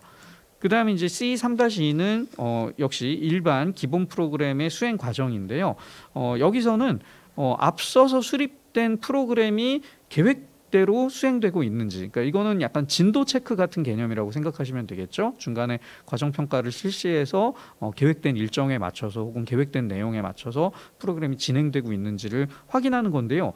이게 확인이 되려면 필연적으로 기록이 남아 있어야 됩니다. 그러니까 서비스가 제공될 때, 프로그램이 제공될 때마다 기록이 구체적이고 명확하고 사실적으로 남아 있어서 이 기록을 검토한 결과 일정에 맞게 프로그램들이 계획대로 잘 진행되고 있구나를 평가위원들이 확인하실 수 있어야 되고요. 그다음에 세 번째로는 전문 인력이 적절하게 투입이 돼서 진행이 됐다라는 걸로 확인을 하는 게 이 평가 내용이라고 보시면 되겠습니다. 그다음 이제 이렇게 수행된 프로그램이 적절하게 진행됐는지, 그래서 목표했던 성과를 잘 거두었는지를 확인하고, 만약에 혹시 그러지 않았다면 우리가 또 어떤 변화를 줄 것인가를 확인하기 위한 피드백에 대한 부분을 보는 건데요. 첫 번째는 성과를 적절하게 평가했는지, 그러니까 요거는 성과를 적절하게 평가하기 위해서는 초기에 세워진 목표도 해당 프로그램의 달성 여부를 확인할 수 있는 적절한 성과지표로 목표가 제시됐었는지에 대한 부분들이 같이 포함이 됩니다. 그래서 이 목표의 달성 여부, 그다음에 수행 과정에 대한 분석들이 정확하게 이루어져서 평가가 된 기록이 제시될 때 이제 평가가 인정이 되고요. 그다음에 두 번째, 프로그램의 효과나 결과 등을 홍보하거나 참여자들과 공유하고 있는지, 이것도 사업 계획서나 사업 홍보물이나 결과 보고서 같은 것들을 토대로 평가를 진행하게 되겠습니다. 여기까지가 기본 일반 프로그램에 대한 내용이었고요. 그 다음은 이제 특성화 사업입니다. 그러니까 앞서서 말씀드린 것처럼 이 특성화 사업은 기관에 따라서는 일반 프로그램에 포함을 시키셔도 저는 되기는 하는데, 저희가 평가 지표는 그렇게 했는데, 다만 요걸 지표에서 저희가 따로 구분해 놓은 이유는 기관 나름의 선도적인 프로그램이나 아니면 좀 차별화된 혹은 지역에 특화된 욕구나 지역에 특화된 어떤 그 대상 인구들이 있을 때 그런 것들을 반영했거나, 아니면 좀 사회의 변화를 빠르게 감지해서 우리가 좀 이런 것들에 대해서 좀 새로운 모델을 만들어 보겠다. 그래서 그냥 다르게 표현하면요, 이건 우수 프로그램, 아니면 우리 기관의 시그니처 내지는 우리 기관의 자랑거리가 될 만한 프로그램, 이런 것들을 제안해 주시면 이 평가에서 그것들을 토대로 저희가 평가를 하겠다라는 의지입니다. 그래서 나중에 이건 이제 공유 확산되는 것들을 저희가 원하는 거기는 한 거죠. 그래서 2개 프로그램을 제출해 주시면 2개 프로그램에 대해서 같은 지표로 평가를 하게 되고요. 요거는 약간 정성적인 부분들이 반영돼서 평가위원들이 해당되는 프로그램이 지역사회나 혹은 장애 특성, 혹은 아까 말씀드린 것처럼 시대 변화나 환경 변화 같은 것들도 저는 괜찮다고 생각을 합니다. 어떻든 지금 이 시점에 우리가 다른 기관이나 우리가 늘 일상적으로 평범하게 하던 것 외에 이런 것들을 꼭 해야 될 만한 필요가 있겠다. 그러니까 약간만 예를 들어 드리면 이런 거죠. 저희가 특례시가 된 경기도의 시들의 경우는 거의 도시의 규모가 어마어마한 곳들이 많지 않습니까? 그런 곳에 있는 장애인 복지관이 해야 되는 프로그램과 군 단위에 있으면서 농촌의 특성이 아주 많이 있는 곳에 있는 복지관이 똑같은 일반적인 프로그램을 운영하시는 게 저는 그렇게 효과적일까라는 생각을 해볼 수 있을 것 같습니다. 그러니까 두 지역에 계신 이용자분들은 상당히 다른 욕구를 가지고 계실 가능성이 있기 때문에 그런 것들을 반영해서 우리 지역에서는 이런 프로그램을 설계했다. 이제 이런 것들을 평가해서 제시해 주신다면, 혹은 또 뭐 우리 지역에는 어떤 산업들이 굉장히 많이 발전해 있는데 그게 뭐 첨단화되어 있는 어떤 기술들을 갖고 있어서 그런 기업들하고 우리가 협업을 해서 우리 지역에서 좀 첨단과 관련된 어떤 사업들을 한번 특화해서 해봤다, 이런 것들이 있다면 저희가 굉장히 좋은 모델일 거라고 생각을 하거든요. 그래서 그런 것들에 대한 상황에 대한 진단, 그러니까 문제나 욕구나 필요성, 배경 상황, 이런 것들을 반영하시고, 그 다음에 그걸 토대로 수립된 목적이나 목표, 그리고 이제 이 프로그램에 참여할 대상이나 인원의 특성, 그 다음에 프로그램의 내용과 추진 일정, 자원 확보 방안, 소요 예산, 그 다음에 평가 방법들이 잘 반영돼서 프로그램을 설계하셨고, 그 다음에 설계된 프로그램들을 역시 잘 운영하고 계시다라고 할 때 이게 인정이 됩니다. 다만 여기는 그 116이라고 저희가 표기를 해놨는데요. 주 1회 또는 월 1회 이상으로 프로그램이 한 번 할 때는 1시간 이상이고, 최소한 6회기 이상 혹은 3개월 이상의 어느 정도 이제 규모를 갖춘 프로그램들이 이 특성화 프로그램에서는 평가 대상으로 반영이 됩니다. 그러니까 뭐 1년 동안 뭐 한 번 이렇게 이벤트처럼 하는 거다, 이런 것들이 이제 특성화 프로그램이라고 보기에는 좀 어렵겠다라고 이제 생각을 한 거여서 그 원칙을 고려해가지고 그 사업을 평가 대상으로 제안해 주시고요. 그다음에 이제 요게 1년간 상하반기 또는 뭐 그 상반기나 하반기 한 번 정도 진행된 결과를 혹은 이제 2회차 사업 계획서까지 제출해서 평가를 하고요. 이게 이제 만약에 2년 동안 진행된 동일하거나 유사한 프로그램일 경우에는 저희가 한개 사업으로 인정을 하는 걸로 그렇게 이해를 해주시기 바라겠습니다. 좀 다른 사업이 2개가 제한될 때 평가를 2개로 저희가 진행할 수 있다라고 생각해 주시면 됩니다. 두 번째는 이렇게 특성화된 사업을 할 때 참여자들의 욕구를 얼마나 우리가 민감하게 수집했고 그걸 얼마나 잘 반영했는가에 대한 부분들을 역시 평가위원들이 정성적으로 판단을 하게 되기 때문에요. 전년도의 프로그램 만족도 조사나 사전 조사나 욕구 조사나 뭐 여러 가지 이제 서베이들을 통해서 이 특성화 프로그램이 반드시 필요했겠구나, 이용자들이 정말 이걸 되게 원하고 있구나, 이용자들에게 꼭 필요한 내용들이 포함됐구나를 확인해 주시고, 그게 실제 프로그램에서도 반영돼서 운영됐다라는 것들을 뭐 사업 결과 보고나 진행 과정 보고서들을 통해서 평가위원들에게 제시해 주시면 되겠습니다. 그 다음은 이제 해당 사업의 수행 과정입니다. 요거는 이제 일반 사업하고도 조금 비슷하기는 한데요. 사업 계획대로 아까 말씀드린 중간에 진도 체크처럼 하는 과정 평가가 잘 됐는지, 그다음에 그걸 위해서 기록들이 구체적이고 명확하고 사실적으로 남아 있는지, 그다음에 각 수행 과정의 단계별로 필요한 인력들, 여기는 뭐 이제 그 기관의 종사자일 수도 있고 외부 전문가일 수도 있고 자원봉사자일 수도 있는데요. 적절히 투입이 됐는지, 그다음에 이제 일반 사업에서는 없었던 내용인데요. 수행 과정에 필요한 자원 동원, 뭐 인적, 물적, 뭐 협력 기관 이런 자원 동원이 잘 이루어졌는지, 그리고 이 수행 과정에 필요한 다양한 홍보. 그러니까 홍보는 저희가 주로 2-3가지를 이야기하죠. 첫 번째는 모집을 위한, 대상자 모집을 위한, 모집 선발을 위한 홍보가 잘 됐고, 그다음에 진행 과정에서 우수 사례들을 뭐 과정이나 결과가 나온 다음에 확산하고 공유하기 위한 홍보들이 잘 이루어졌는지에 대한 내용들을 입증해 주시면 될 것 같습니다. 그 다음에 이제 이 사업이 잘 진행됐는지를 평가해서 피드백을 하기 위한 그 사업 평가의 적절성인데요. 첫 번째는 평가를 위한 측정 도구가 적절하게 고려돼서 사용됐는지입니다. 그러니까 이건 당초에 사업 계획에서부터 반영이 돼 있어야 되기는 한데요. 사업 계획에서 목적 내지는 목표를 달성했는지 우리가 검증하기 위한 평가 지표가 잘 고안이 됐고, 그게 실제로 평가를 하셨을 때 잘 활용이 됐나를 여기서 이제 첫 번째로 저희가 확인을 하는 거고요. 그러니까 예를 들면 이런 경우가 있습니다. 만족도를 제일 많이 활용을 하시는데요. 그 만족도의 내용이 굉장히 세분화되어 있어서 우리가 했던 프로그램 중에 이용자들이 어떤 부분은 만족했지만 어떤 부분에서는 만족도가 낮기 때문에 다음번에 이 프로그램을 계속하려면 어떤 부분에서는 우리가 개선을 해야 되겠다, 이런 것들이 확인될 정도로 세분화된 문항이 있는 만족도는 그래도 좀 저는 도움이 될 수 있을 거라고 생각합니다. 그런데 이제 그런 게 아니라 그냥 전반적인 만족도를 물어봐가지고 뭐 이용자들이 다 뭐 이용해서 좋았으니까 다 만족했어요, 그냥 이런 답을 얻은 걸로는 그 다음에 우리가 뭘 개선해야 될지를 알아내기는 어렵다고 보거든요. 그래서 그런 부분들은 좀 구체적인 질문들이 필요할 거라고 생각이 들고요. 그 다음에 이제 내부 또는 외부의 전문가 자문을 통해서 이 평가가 체계적으로 이루어졌다라는 것. 그러니까 내부 전문가의 자문이라면은 상급자가 슈퍼비전을 한 것도 인정이 되는데 좀 구체적인 슈퍼비전이 필요하겠죠. 그래서 이용자의 참여도, 목표 달성 정도, 또 평가 결과의 피드백 반영 정도 등이 체계적으로 평가에 포함이 되어 있을 때 이게 인정 인정이 되고요.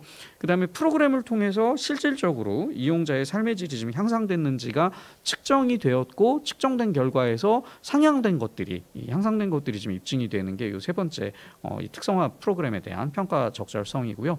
네 번째 평가 결과의 피드백을 통해서 신규 사업이 계획됐거나 아니면 기존 사업이 지속될 때 수정되거나 보완되거나 뭐 확대됐거나 혹은 뭐 경험에 따라서는 축소되는 것도 이 반영에 따라서 이루어질 수 있겠죠. 어떻든 우리가 사업 평가를 했을 때 사업 평가를 통해서 분석된 이 내용들이 아무 그 반영 없이 계속되지 않고 그것들이 이제 계속 그 환류를 통해 가지고 더 나아지고 있다라는 것을 확인해 주시는 게 이 평가에서는 반영되는 내용이라고 보시면 되겠습니다. 그래서 평가 기간 3년 중에 특성화 사업으로 제시된 사업의 목표 대비 단계적 변화 과정을 간략하게 요약한 자료를 평가위원들한테 제시해 주시면 되겠고요. 뭐 또 필요에 따라서는 전체 그 서류들을 같이 검토할 수 있도록 준비해 주시면 되겠습니다. 그다음은 이제 시각장애인 복지관 평가 지표입니다. 이전에 여기는 설명드렸던 거에서 큰 변화는 없어서요. 일단 대체 자료 제작에 대한 부분, 이 대체 자료 제작에 대한 부분에서 사업 계획이 세부적으로 수립이 됐고, 그다음에 대체 자료 제작 서비스에 대한 운영 지침이 준비되어 있고, 그다음에 이용자들에게 중간중간에 이제 만족도라든지 또 뭐 이제 이용자들의 추가적인 욕구 같은 것들을 우리가 여쭤볼 수 있는 시스템이 가동되고 있다라는 것들도 좀 확인이 돼야 되고요.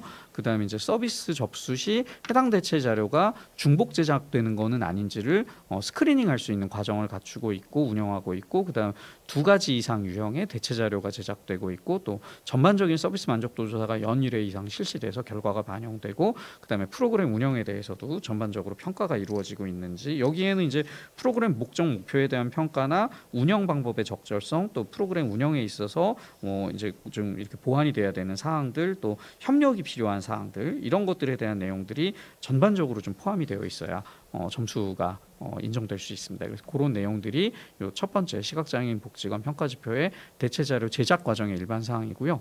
그다음에 이제 제작된 대체 자료의 품질을 향상하기 위한 노력에 대한 부분이 두 번째 평가지표입니다. 대체 자료 제작과 관련된 내부 지침이 완전히 구비가 되어 있고, 그다음에 이 대체 자료 제작 과정에는 전문 자격증을 소지한 뭐 예를 들면 점역 교정사라든지 뭐 혹은 관련된 어떻든 이 그 국가 자격이나 혹은 학위 같은 것들이 있는 분들이 투입되고 있는지 확인이 필요하고요. 그다음에 담당자의 역량 강화를 위한 교육이 연 2회 이상 실시되고 있고, 또 제작 회의를 분기별로 1회 이상 실시하고 있고, 또 교정이나 검수 과정에서 시각장애인 당사자가 참여해서 조금 더 꼼꼼하게 이렇게 검수가 이루어지고 있고, 그다음에 외부 전문가나 복지관 자문위원들로부터 연 1회 이상 자문을 받아서 이 대체 자료 제작의 품질을 계속 유지하고 향상할 수 있도록 하는가가 이 평가 내용에 포함이 되어 있습니다. 그다음 이번에는 이제 제작된 대체 자료를 보급하는 혹은 대출해 드리는 서비스에 대한 사항인데요. 역시 일반 과정이 준수되고 있는가에 대한 내용입니다. 그래서 세부 사업 계획이 있고, 그다음에 운영 지침이 있고, 또 이용자의 욕구를 확인할 수 있는 과정이 있고, 2가지 이상 유형의 대체 자료가 보급이나 대출되고 있고, 서비스 만족도를 연일 이상 평가해서 사업 결과를 사업에 반영하고 있고, 운영에 대한 전반적인 평가가 이루어지고 있습니다. 그러니까 앞서서 대체 자료 제작의 일반 사항하고 요거는 공통적인 항목들이 평가에 들어가 있다고 보시면 되고요. 그다음에 이제 체계성도 비슷합니다. 대체 자료 보급 혹은 대출 서비스와 관련된 업무 지침이 구비돼 있고, 여기에 전담 인력이 배치돼 있고, 그다음에 담당자의 역량 강화 교육이 연 2회 이상 실시되고 있고, 또 다양한 방법으로 대체 자료 보급 서비스를 제공하고 있고, 그다음에 이제 완성된 대체 자료의 목록을 정기적으로 제공하고 있어야 되겠죠.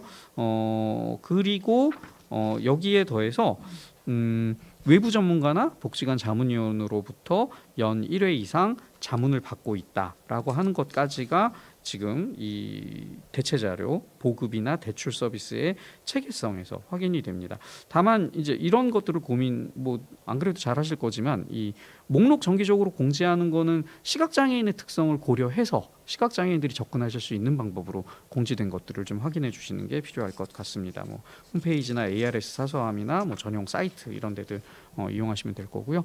그다음에 이제 제공된 대체 자료 제공 정보의 품질 향상을 위한 노력인데요.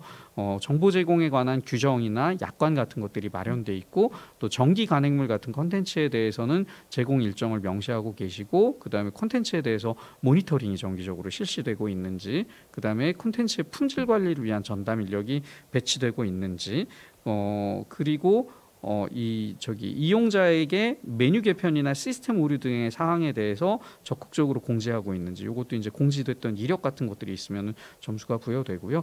그다음에 콘텐츠 선정 회의가 정기적으로 실시되고 있는지에 대한 부분들이 이 제공되는 정보의 품질을 향상시키기 위한 노력으로 평가됩니다. 그다음에 이제 이용자 욕구 반영을 위한 시각장애인 복지관의 노력을 확인합니다. 만족도 조사 연 1회 이상 실시하고 계시는지, 그다음에 조사 대상이 최소 30인 이상이어야 되고요. 이용자의 의견 수렴을 위한 간담회를 개최하고 간담회 내용들이 기록으로 남아 있어야 되겠고요. 그다음에 사서함이나 게시판 등을 통해서 수시로 시각장애인 이용자들 소통하고 계신 것들을 확인해 주셔야 되고요. 서비스나 컨텐츠의 개편이 최소 연일회 이상은 실시된 기록들을 보여주시고요. 그다음에 프로그램 운영에 대한 전반적인 평가, 이를 토대로 슈퍼비전이나 혹은 사업에 대한 개선 반영이 있는 것들까지가 여기서는 평가 내용에서 필요로 하고 있는 사항입니다. 그래서 여기까지가 시각장애인 복지관에 조금 다르게 적용되는 평가 지표라고 설명을 드립니다. 그다음에 이제 C6 지표는 전체 장애인 복지관들에게 공통으로 적용되는 지표로 다시 돌아옵니다. 실습 교육이고요. 실습 교육이 적절하게 이루어지고 있는지, 이걸 위해서 구조화된 체계적인 실습 계획서. 그래서 이 실습 계획서에는 실습의 목적, 그다음에 실습 일정, 슈퍼바이저는 누가 하실 거고, 슈퍼비전의 방법이나 횟수, 시기가 언제인지 이런 것들이 다 포함이 되어 있어야 됩니다. 다만 이제 실습 교육 외에 기관의 정신보건 수련이나 교환 수련지도, 파견 훈련 지도 등의 계획서를 갖추고 진행하신 경우에는 그것도 인정될 수 있습니다.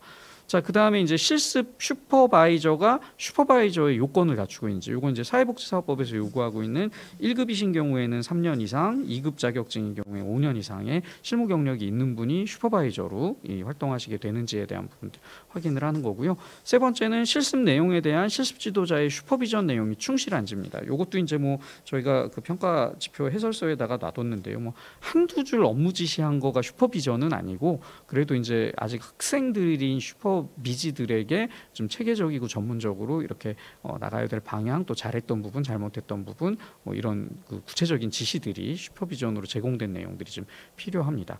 그다음에 이제 연 1회 이상 실습 교육을 실시하고 있다라는 게 있어서, 요거는 이제 방학 중, 동계 방학이나 학예 방학 혹은 학기 중 실습 중에 연 1회 이상 진행이 되면 그거는 인정이 되는 걸로 보시면 되고요. 그다음에 슈퍼바이저 한 명당 1회 실습 시 실습생이 5명 이내였다라는 것까지 확인이 될 때 점수가 인정이 됩니다. 다만 모집 공고를 내셨는데 실습생이 모집되지 않았다, 그 경우에는 저희가 4번 항목에 대해서는 인정이 되고 3번과 5번 항목에 대해서는 인정되지 않는 걸로 원칙을 정했습니다. 그다음에 이제 지역사회와의 네트워크입니다. 그러니까 지역사회 네트워크를 구축하고 운영을 해서 이용자들과 또 기관이 활발하게 이렇게 또 서비스를 제공할 수 있게 하는가에 대한 부분이어서요. 유관기관 또는 단체 등과 네트워크를 통한 정기적인 모임을 실시하고 있다. 그래서 요거는 지역에 위치하고 있는 시민단체나 사회단체, 장애인단체, 기업, 학교, 공공기관 이런 곳들 다 해당되고요. 대신 공식적인 협약 체계가 구축되어 있는, 그러니까 MOU 서류 같은 것들이 오고 갔다거나 아니면 이제 회의체나 협의체 같은 것들이 공식적으로 구성이 돼서 그걸 운영하는 것에 대한 어떤 그 공문 기록 같은 것들이 다 있을 때 이제 인정이 된다고 생각을 하시면 될 것 같습니다. 그다음에 여기서 이제 정기성에 대한 부분도 의미가 좀 있기 때문에요. 최소한 연 1회 이상은 주기적인 모임을 하고 있다라는 것들이 좀 확인이 필요할 것 같습니다. 그다음에 이제 유관기관이나 단체 등과 서비스 의뢰나 연계를 실시하고 있다. 이것도 이제 그냥 서류상으로만 MOU만 잔뜩 맺어 놓으신 게 중요한 게 아니라, 앞서서 저희가 이제 복합 사례 관리를 이야기했던 것들이나 아니면 우리 기관에서 서비스를 제공하기에 적합한 니즈가 아닌 분들을 우리가 리퍼 시켜드렸다라고 할 때 그런 것들에 대한 이 문서 기록 같은 것들이 남아 있는 것들이 좀 필요할 것 같습니다. 그래서 여기 의뢰나 연계에 대한 증빙들 또 저희가 요청을 드리고요. 유관기관의 인정 범위는 굉장히 폭넓다고 보셔도 될 것 같습니다. 주변에 있는 사회복지기관들이나 사회복지단체들 다 인정되고요.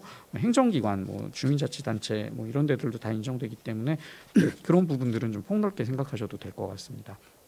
그 다음에 공동사업을 위해서 지역 내 관련 단체하고 공식적인 협약 연계 체계가 구축돼 있고, 실제로 그래서 공동으로 뭔가 진행했던 사업 실적이 있다라는 것들, 확인해 주시면 되고요. 뭐 협약서라든지 공문이라든지 사업계획서나 결과보고서, 뭐 예결산 관련된 서류들이 다 인정이 됩니다. 그다음에 지역사회와 주민, 이용자 등이 시설의 공간이나 기자재나 설비나 차량을 공유할 수 있도록 하는 시설 개방에 관한 규정이나 지침이 마련돼 있고 실제로 실적이 있는가도 네 번째에 해당되는 평가 내용이라고 보시면 되겠습니다.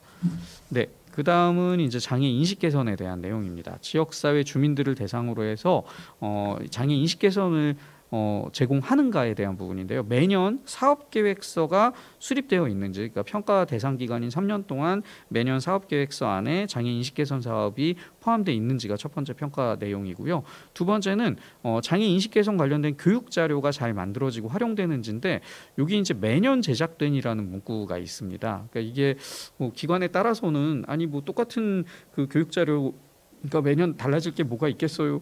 라고 생각을 하실 수도 있겠지만 또 반대로는 옛날에 만들어 놓은 거를 이렇게 바뀌고 있는 뭐 사회적인 변화나 이런 거를 전혀 반영하지 않고 계속 똑같이 사용하시는 것도 좀 문제가 있기는 하잖아요. 그래서 매년 한번 검토해 주시고, 하다못해 뭐 앞에 연도 표기라도 바뀌어 있고 혹은 뭐 우리 지역에 살고 있는 장애인들이 뭐 몇 명입니다, 이런 그 인구 숫자라도 좀 바뀌고 있는 그런 노력들이 좀 있으시면 좋겠다라는 게 여기 매년 제작된 인식개선 교육 자료의 내용으로 이제 설명을 드립니다. 다만 교육 자료의 형태는 다양한 것들을 모두 인정해 드릴 수 있습니다. 그러니까 뭐 강의 때 사용하시는 자료도 괜찮고요, 뭐 리플렛이나 소책자 같은 것도 괜찮고요, 혹은 뭐 SNS나 뭐 유튜브 같은 데 올라가 있는 자료들도 다 괜찮으니까요. 어떻든 그걸 계속 보완하셨다라는 것들을 좀 확인해 주시면 좋겠습니다.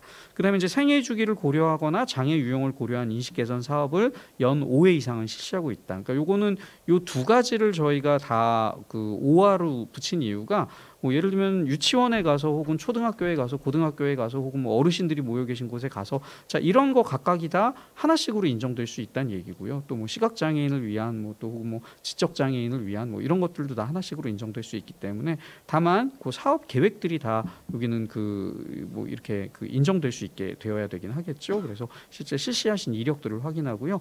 그다음에 평가 기간 내에 3개 이상의 기관이나 시설을 대상으로 우리가 이 인식 개선 교육을 실시했다. 그러니까 관내에 있는 뭐 학교나 유치원 이런 것들도 다 인정됩니다. 그래서 그렇게 실시하신 이력들을 확인해 주시고요. 그다음에 이제 또 중요한 게, 이렇게 인식 개선 사업을 진행하고 나면 해당되는 사업에 대한 성과를 확인하고 나서 뭐 예를 들면 인식 변화에 대한 것들을 뭐 좀 설문을 받아본다거나 만족도나 참여자의 의견을 수렴한다거나 이런 것들을 토대로 해서 그 다음 해의 인식 개선 사업에서 계속 그런 것들을 개선하기 위한 노력을 기울였다라는 것들을 확인해 주시기 바랍니다. 여기 이제 그 인식 개선 사업 횟수는 코로나19 이 사태가 이제 끝난 걸로 저희가 판단을 하기 때문에 그 이전 기준으로 다시 돌아온 것으로 생각해 주시면 됩니다. 네, 그다음에 이제 계속 이어서 D지표는 이용자의 권리 보장에 해당하는 지표입니다. 그래서 전체 공통으로 비밀 보장에 대한 지표인데요. 비밀 보장을 위한 제도적 장치로 비밀 보장, 개인정보 보호에 대한 비밀 보장 관련 규정이나 지침이 명문화되어 있다. 요거는 이제 기관의 규정이나 지침을 확인해 주셔야 되겠죠. 그다음에 이제 두 번째는 이용자 개인정보 보호를 위해서 개인정보 파일을 안전하게 보관 관리하고 있다라는 부분인데요. 대부분 요거는 이제 요런 내용들이 들어갑니다. 일단 개인정보에 대한 취급자 혹은 책임자에 대한 지정이 기관 내부에서 이루어져 있고, 그다음에 개인 파일이 있는 공간에 예를 들면 캐비넷 같은 데 보관을 하신다면 잠금 장치 같은 것들이 설치되어 있고, 그다음에 만약에 이제 컴퓨터 파일로 보존되고 있는 경우라면, 그러니까 이거는 이러실 수도 있습니다. 평가위원회에 따라서 그 직원이 사용하고 계시는 PC를 랜덤으로 뭐 조금 한두 개 확인하셨을 때 로그인이나 아니면 개인정보 파일을 암호화해 가지고 저장하고 계시는지를 좀 확인시켜 주시는 형태로 그 개인정보가 아무나 열람할 수 있지는 않다, 혹은 파일이 아무에게나 공유되지는 않는다, 이런 것들을 확인해 주셔야 되고요. 그다음에 이제 문서 세단기 같은 것들이 설치돼서 그 종이에 있는 개인정보는 다 파쇄하고 있다라는 것들, 뭐 이제 고유 식별번호에 대한 암호화 이런 것들을 좀 확인해 주셔야 될 필요가 있겠습니다.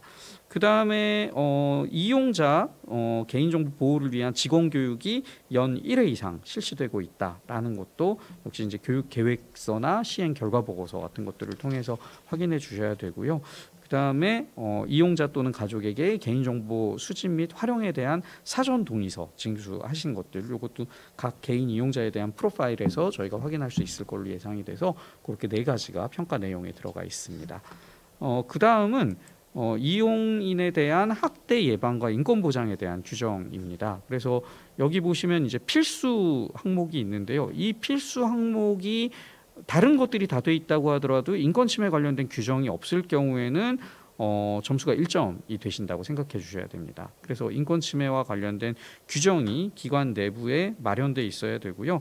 해당 규정에 반드시 포함되어 있어야 되는 사항은 인권 보호에 대한 범위, 인권 침해 관련된 개입 방법, 그러니까 실제로 인권 침해 사례가 발생했을 때 피해자를 보호하고 인권 침해와 관련돼서 조사를 실시하고 처리하는 방법, 그다음에 인권 침해 결과에 대해서 가해자를 어떻게 처리할지에 대한 방법들이 명시되어 있는 인권 침해 관련 규정이 기관 내부에 마련이 되어 있어야 되는 게 첫 번째 요구 사항입니다. 그 다음에 이제 인권 침해 예방 방법과 대응 방법에 대한 정보를 제공하고 있는지가 두 번째 평가 내용인데요. 이 평가 내용의 경우에도 다양한 매체가 인정이 되기는 하는데 이용자들이 접근 가능하시게 되어 있어야 된다는 건 좀 확인을 해주셔야 될 것 같습니다. 그다음에 이용자 대상으로 인권 교육을 계획하고 연 1회 이상 실시하고 있는지 이것도 확인이 필요한데요.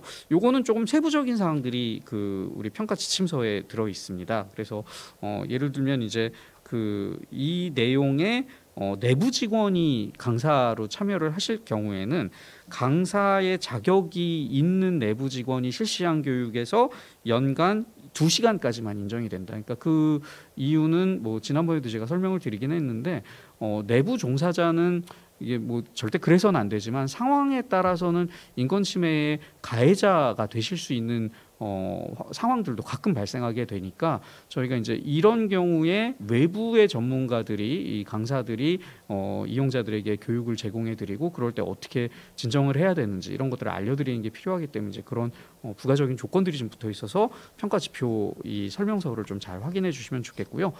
직원 대상의 인권 교육도 마찬가지입니다. 연 1회 이상 실시하시도록 되어 있는데 여기 좀 세부적인 사항들이 좀 있거든요. 그리고 뭐 예를 들면 하반기 중에 계획된 인권 교육 일정이 지난 후에 신규 채용된 사람은 어떡합니까? 이런 경우들도 있습니다. 그래서 이런 경우는 저희가 이제 교육이수 대상자의 부모에서 제외하는 걸로 했기 때문에 뭐 그런 것들도 세부적인 내용들 확인해 주시고요. 그다음에 다섯 번째가 좀 새로 포함되긴 했는데요. 모든 직원이 연 1회는 이용자 인권 보장에 대한 혹은 뭐 신규 입사자라면 입사 당시에 같이 제출하시면 되겠죠. 서약서를 제출하시도록 하는 걸 저희가 이제 논의 끝에 이렇게 결정했습니다. 그러니까 이거는 뭐 좀 번거로우실 수도 있겠지만 그래도 우리가 장애인들의 인권을 보장하겠다라는 우리의 의지를 다진다. 1년에 한 번씩은 한번 리마인드 한다라는 차원에서도 기관들이 그걸 원칙으로 이제 좀 정해 주시고 진행해 주시기를 바라는 걸로 하겠습니다. 대신 여기 1번과 5번 그러니까 인권 침해 관련된 규정이 마련되어 있는지 이게 필수 사항입니다. 그다음에 모든 직원으로부터 연 1회 이상 인권 보장에 대한 서약서를 받아서 보관하고 있는지는 평가 대상 기관을 2023년부터 적용하지 않고요. 올해부터 적용하니까 지금부터라도 이 부분들은 잘 준비를 해주시면 될 것 같습니다. 네, 그다음에 이제 전체 고충 처리에 대한 부분입니다. 첫 번째는 이용자의 고충 처리를 담당하는 직원이 반드시 지정이 되어 있어야 합니다. 이것도 이제 필수 항목입니다. 이게 안 되면 나머지가 다 충족되시더라도 1점밖에 안 되시게 되고요. 대신 이것도 이제 올해 적용 기간이 되는데요. 업무 분장표를 통해 가지고 저희가 이제 확인을 하게 되고요. 그 다음에 업무 분장표도 되지만 요거는 이제 여기에 이용자들에게 안내되는 것도 필요하긴 하겠죠. 그 다음에 이제 두 번째는 고충을 접수하고 처리하는 과정, 그 다음에 결과 이런 것들이 문서화되어 있어야 됩니다. 특히 이제 운영위원회가 법적으로 이 사회복지사업법에 대해 의해서 설치되고 운영되는데 그 운영위원회의 역할 중에 하나가 이용자 종사자 고충 처리에 해당하는 부분이거든요. 그래서 이 내용들이 여기 보시는 것처럼 또 운영위원회에서도 공유가 되고 거기에서도 논의가 된 것들이 이제 기록이 있어야 되고요. 그 다음에 홈페이지, SNS, 건의함 뭐 여러 가지 통로를 통해서 이용자들이 고충을 제기할 수 있는 통로가 마련되어 있어야 되는 게 있고요. 그 다음에 이용자가 제기한 고충은 30일 이내에 진행 과정이나 처리 결과를 진정하셨던 분에게 안내하고 공지하는 것들이 포함됩니다. 다만 이것도 이제 가끔 걱정하실 때 이 고충의 처리 기간이 30일이 경과되는 경우가 있을 수 있습니다. 그러니까 뭐 좀 사안이 복잡하거나 실제로 좀 큰 건이어가지고 뭐 수사 의뢰가 같이 됐다거나 이런 경우가 있을 수 있는데 그 경우에는 30일 안에 이 모든 결과가 나오진 않기 때문에 다만 30일 이내에 지금 현재 어떻게 진행 중이고 앞으로 어떻게 될 예정입니다라는 것을 해당자에게 안내하시는 것은 반드시 있어야 됩니다. 그래서 그런 것들이 이 안에 포함된다고 보시면 되고요. 만약에 3년 사이에 고충 접수가 한 번도 없었다, 이런 기관도 있을 수 있긴 하겠죠. 그런 경우라면은 최소 연 1회 이상은 이용자 고충 처리를 위해서 회의를 개최했고, 회의에서 특별히 제기된 고충은 없었습니다라는 것들이 논의된 근거가 좀 확인이 필요할 것 같습니다. 그리고 해당되는 여기 앞에서 얘기했던 문서화된 그 매뉴얼이나 지침 같은 것들이 존재할 때, 그때 이제 이 점수를 인정받으실 수 있겠습니다. 네, 그다음에 이제 서비스 정보 제공이나 이용자의 자기결정권에 대한 부분인데요. 시설의 현황, 제공 서비스, 이용 자격 요건, 그다음에 이용 방법이나 연락처가 안내되어 있는 안내 책자가 비치되어 있어야 되고요. 그다음에 인터넷 홈페이지나 SNS를 통해서 주요 사업이나 행사들이 월 1회 이상 업데이트돼서 정보를 이용자들이 제공받으실 수 있어야 되고요. 그다음에 이용자 특성을 고려해서 정보 제공의 표기나 내용들이 선정돼야 되는데, 여기에는 이제 말씀드렸던 것처럼 그 이용자의 특성을 고려한다는 게 뭐 시각장애인들을 위해서 큰 글씨나 뭐 혹은 텍스트 파일이 제공된다거나 점자 자료가 있다거나, 혹은 지적장애인들을 위해서 쉬운 글이나 뭐 좀 더 이렇게 그림이 많이 들어가 있는 자료 같은 것들이 포함되는 걸로 생각하시면 되고요. 그다음에 충분한 정보 제공과 이용자의 자기결정에 의한 서비스 동의서를 기록으로 남기는데, 이 부분도 이제 그 제안 드리는 것은 지적장애인들에게 어렵고 딱딱한 말로 되어 있는 동의서를 그 이렇게 제안한 다음에 거기다 사인하라 그러면 사실은 이게 정말 자기결정권인가에 대한 고민들도 좀 해보셔야 될 것 같습니다. 그래서 그런 경우라면은 이용자가 충분히 이해할 수 있는 수준의 동의서이거나 아니면 그걸 해설해 드릴 수 있는 부가적인 자료들이 같이 증빙이 좀 필요할 것 같고요. 마지막으로 이제 이용자의 자치활동, 자조모임, 이 두 가지는 이렇게 구분하시면 좋을 것 같습니다. 그러니까 자치활동은 기관의 운영 혹은 서비스 프로그램에 대해서 이용자들이 주도적으로 뭔가 이렇게 개입하시거나 의견을 개진하시기 위한 목적의 활동이라고 보시면 될 것 같고요. 그다음에 자조 모임은 이용자들끼리 기관의 이 지원하에 뭐 동호회 모임을 구성하셨다거나 아니면 뭐 스포츠 프로그램 모임을 구성하셨다거나 뭐 이제 이런 활동들을 하고 계신 것들로 보시면 됩니다. 근데 이게 그 또는으로 붙어 있기 때문에 이 두 가지 중에 어느 한 가지만이라도 운영이 정기적으로 되고 있으면 되고요. 그다음에 대신 이제 여기서 저희가 요구하는 건 자치 활동이나 자조 모임 내에서 당사자들이 개진하신 의견 혹은 요구 사항들이 실제로 시설의 운영에 반영된다. 그러니까 요거 뭐 운영일 수도 있고 자조 모임의 경우라면은 프로그램에 반영되는 걸 수도 있겠죠. 뭐 다음번 모임은 우리가 어디를 가보는 걸로 한번 해보면 좋겠습니다. 그러면 이제 기관이 실제로 뭐 그런 나들이 프로그램을 같이 지원을 해드린다거나 뭐 스포츠 활동을 위해서 뭐 언제 어떻게 했으면 좋겠습니다라는 것들에 대한 것들이 기관 서비스에 반영이 된 걸로 입증이 되시면 될 것 같습니다. 네, 여기까지가 이용자 권리 중에 자치, 자조 활동에 대한 부분 자기결정권이었고요. 그다음에 이제 권위 공호에 대한 부분입니다. 요거는 이용자 권리하고도 조금 그 결이 다르게 보시는 건 D4까지의 내용은 기관 내부에 해당하는 권리나 그 고충이었다고 본다면 D5는 이용자가 기관 내부든 외부든 뭐 지역 사회나 아니면 사회생활을 하시면서 부딪히게 되는 권리 침해 상황에 대해서 기관이 대응을 도와드릴 수 있는 체계가 있는가에 대한 부분이라고 보시면 됩니다. 그래서 기관이 권위 공호 지원을 위한 과정이나 절차를 준비하고 있고 그것들이 이제 서면으로 이 어떤 상황이 생겼을 때 우리가 어떻게 상황을 접수하고 어떻게 사정을 하고 그다음에 권위 공호 계획을 수립해서 이거에 대한 계약을 체결한 후에 권위 공호 지원을 제공해드리고 최종적으로 평가나 종결 처리를 하겠다라고 하는 이 지침이나 혹은 운영 계획서, 사업 계획서 같은 것들이 있어야 되고요. 그다음에 실제로 그런 것들에 대해서 안내하고 있는지, 이 정보를 제공하고 있는지 이것도 뭐 홈페이지나 기관 소개서나 뭐 이런 데 있어야 되겠고요. 그다음에 실제로 이제 요게 운영되고 있는지, 사업으로 실시되고 있다는 것들을 증빙을 해 주셔야 되겠고요. 그다음에 연 1회 이상 직원들을 대상으로 해서 이 사업 혹은 이런 상황에 접했을 때 어떻게 직원들이 조치하셔야 되는지, 예를 들면 나는 그냥 서비스 치료만 하고 있는 사람인데 내가 치료를 통해서 알게 된 장애인이 어딘가에서 학대를 당하거나 인권 침해를 당하고 있다는 사실을 알게 됐다. 그럴 때 내가 기관 내부에서 이 권위공호 절차에 어떻게 연결시켜야 되는지에 대해서 직원들이 다 교육 받으셨고 실제로 연결이 돼야 된다라는 얘기거든요. 그래서 그런 교육의 결과, 그 다음에 실제 진행된 경우에는 실천 과정에 대한 기록 관리가 남아 있는지들을 것들을 확인시켜 주시면 되겠습니다. 그래서 이런 것들도 뭐 내부 결제 회의록 요건 아무래도 이제 그 공개되기보다는 그 비공개돼야 되는 정보 보호 사례들도 좀 있기 때문에 어떻든 내부에서 좀 보안이 유지되어 있는 그런 기록들을 확인시켜 주시면 되겠습니다. 그래서 요건 일상적, 독립적, 구조적인 권익공헌 사업에 대한 게 모두 다 인정된다라고 생각해 주시면 되겠습니다. 네, 그다음 이제 마지막으로 시설 운영 전반 이용자 변화에 대한 부분인데요. 요거는 이제 기관장에 대한 인터뷰, 그다음에 종사자에 대한 인터뷰를 통해서 저희가 진행을 하게 되고요.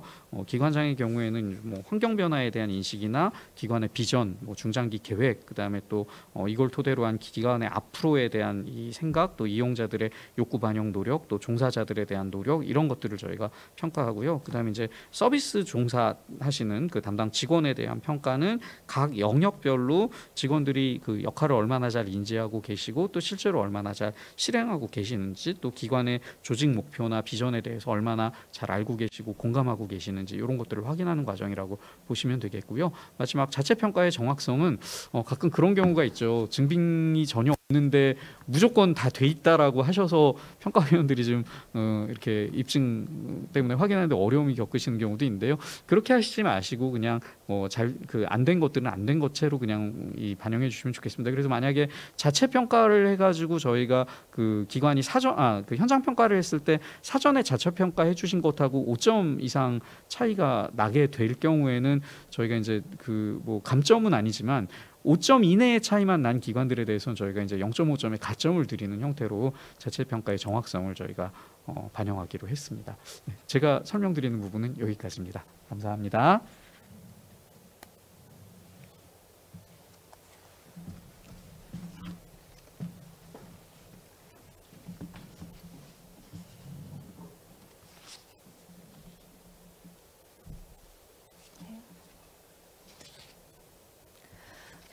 네, 교수님이 이 영역 시설 운영 전반 이용자의 변화 등에 대해서도 설명을 해주셨는데요. 네, 이 부분 제가 추가적으로 말씀을 드리면 보건복지부 평가 지표는 이 부분이 이용자의 변화라고 해서 설문지 만족도 조사로 바뀐 것 같은데 저희는 기존 그대로 시설장과 직원들에 대한 인터뷰로 진행을 하고요. 그 기존 저희 인터뷰 질문지에도 분명히 이런 내용들이 있습니다. 이용자 와 그런 시설 직원들의 욕구를 파악하고 이런 우리의 시행 노력들이 그 직원 및 지역 사회 그리고 이용자의 변화로 나타나고 있는 것들에 대해서 인터뷰지에 포함되어 있기 때문에 저희가 보건복지부가 이용자의 변화를 조금 더 강조하라라는 부분을 많이 말씀하셨었는데 저희가 형식을 바꾼다기보다는 시설에서 운영을 하실 때 우리가 어떻게 이용자의 변화를 이끌어내는 노력을 할 것인가에 대한 좀 고민을 해주시고 저희가 인터뷰를 통해서 이 부분도 질문할 거라는 거 미리 말씀을 드리도록 하겠습니다. 네, 이상으로 시설 운영 전반까지 설명을 다 드리고요. 마지막으로 기타 안내사항은 그 문의에 관련된 내용들 설명드리고자 합니다. 그 오늘 이후에 평가 지표에 대한 문의는 평가 시스템 질의응답 게시판을 통해서 문의를 하시면 되고요. 시설 회원 아이디가 있습니다. 저희 자체 평가를 받으시는 시설 회원 아이디로 작성을 가능하고요. 공개 또는 비공개로 설정을 하실 수가 있습니다. 근데 가끔 유선으로 설명을 다 들으신 다음에 내용을 증빙을 남기기 위해서 중복해서 문의하시는 경우가 있는데 이런 것은 좀 지양해 주실 것을 당부드리겠습니다.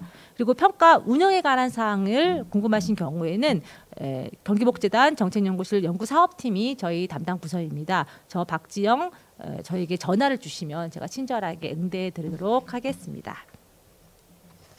네, 오늘 이렇게 장시간 동안 들어주셔서 감사합니다. 저희가 오늘 영상 촬영 환경이 안정적이지 않아서 불편을 끼쳐드려서 죄송합니다. 경청해 주셔서 고맙습니다. 이상으로 2026년도 경기도 장애인복지관 평가지표 설명회를 마치도록 하겠습니다. 감사합니다.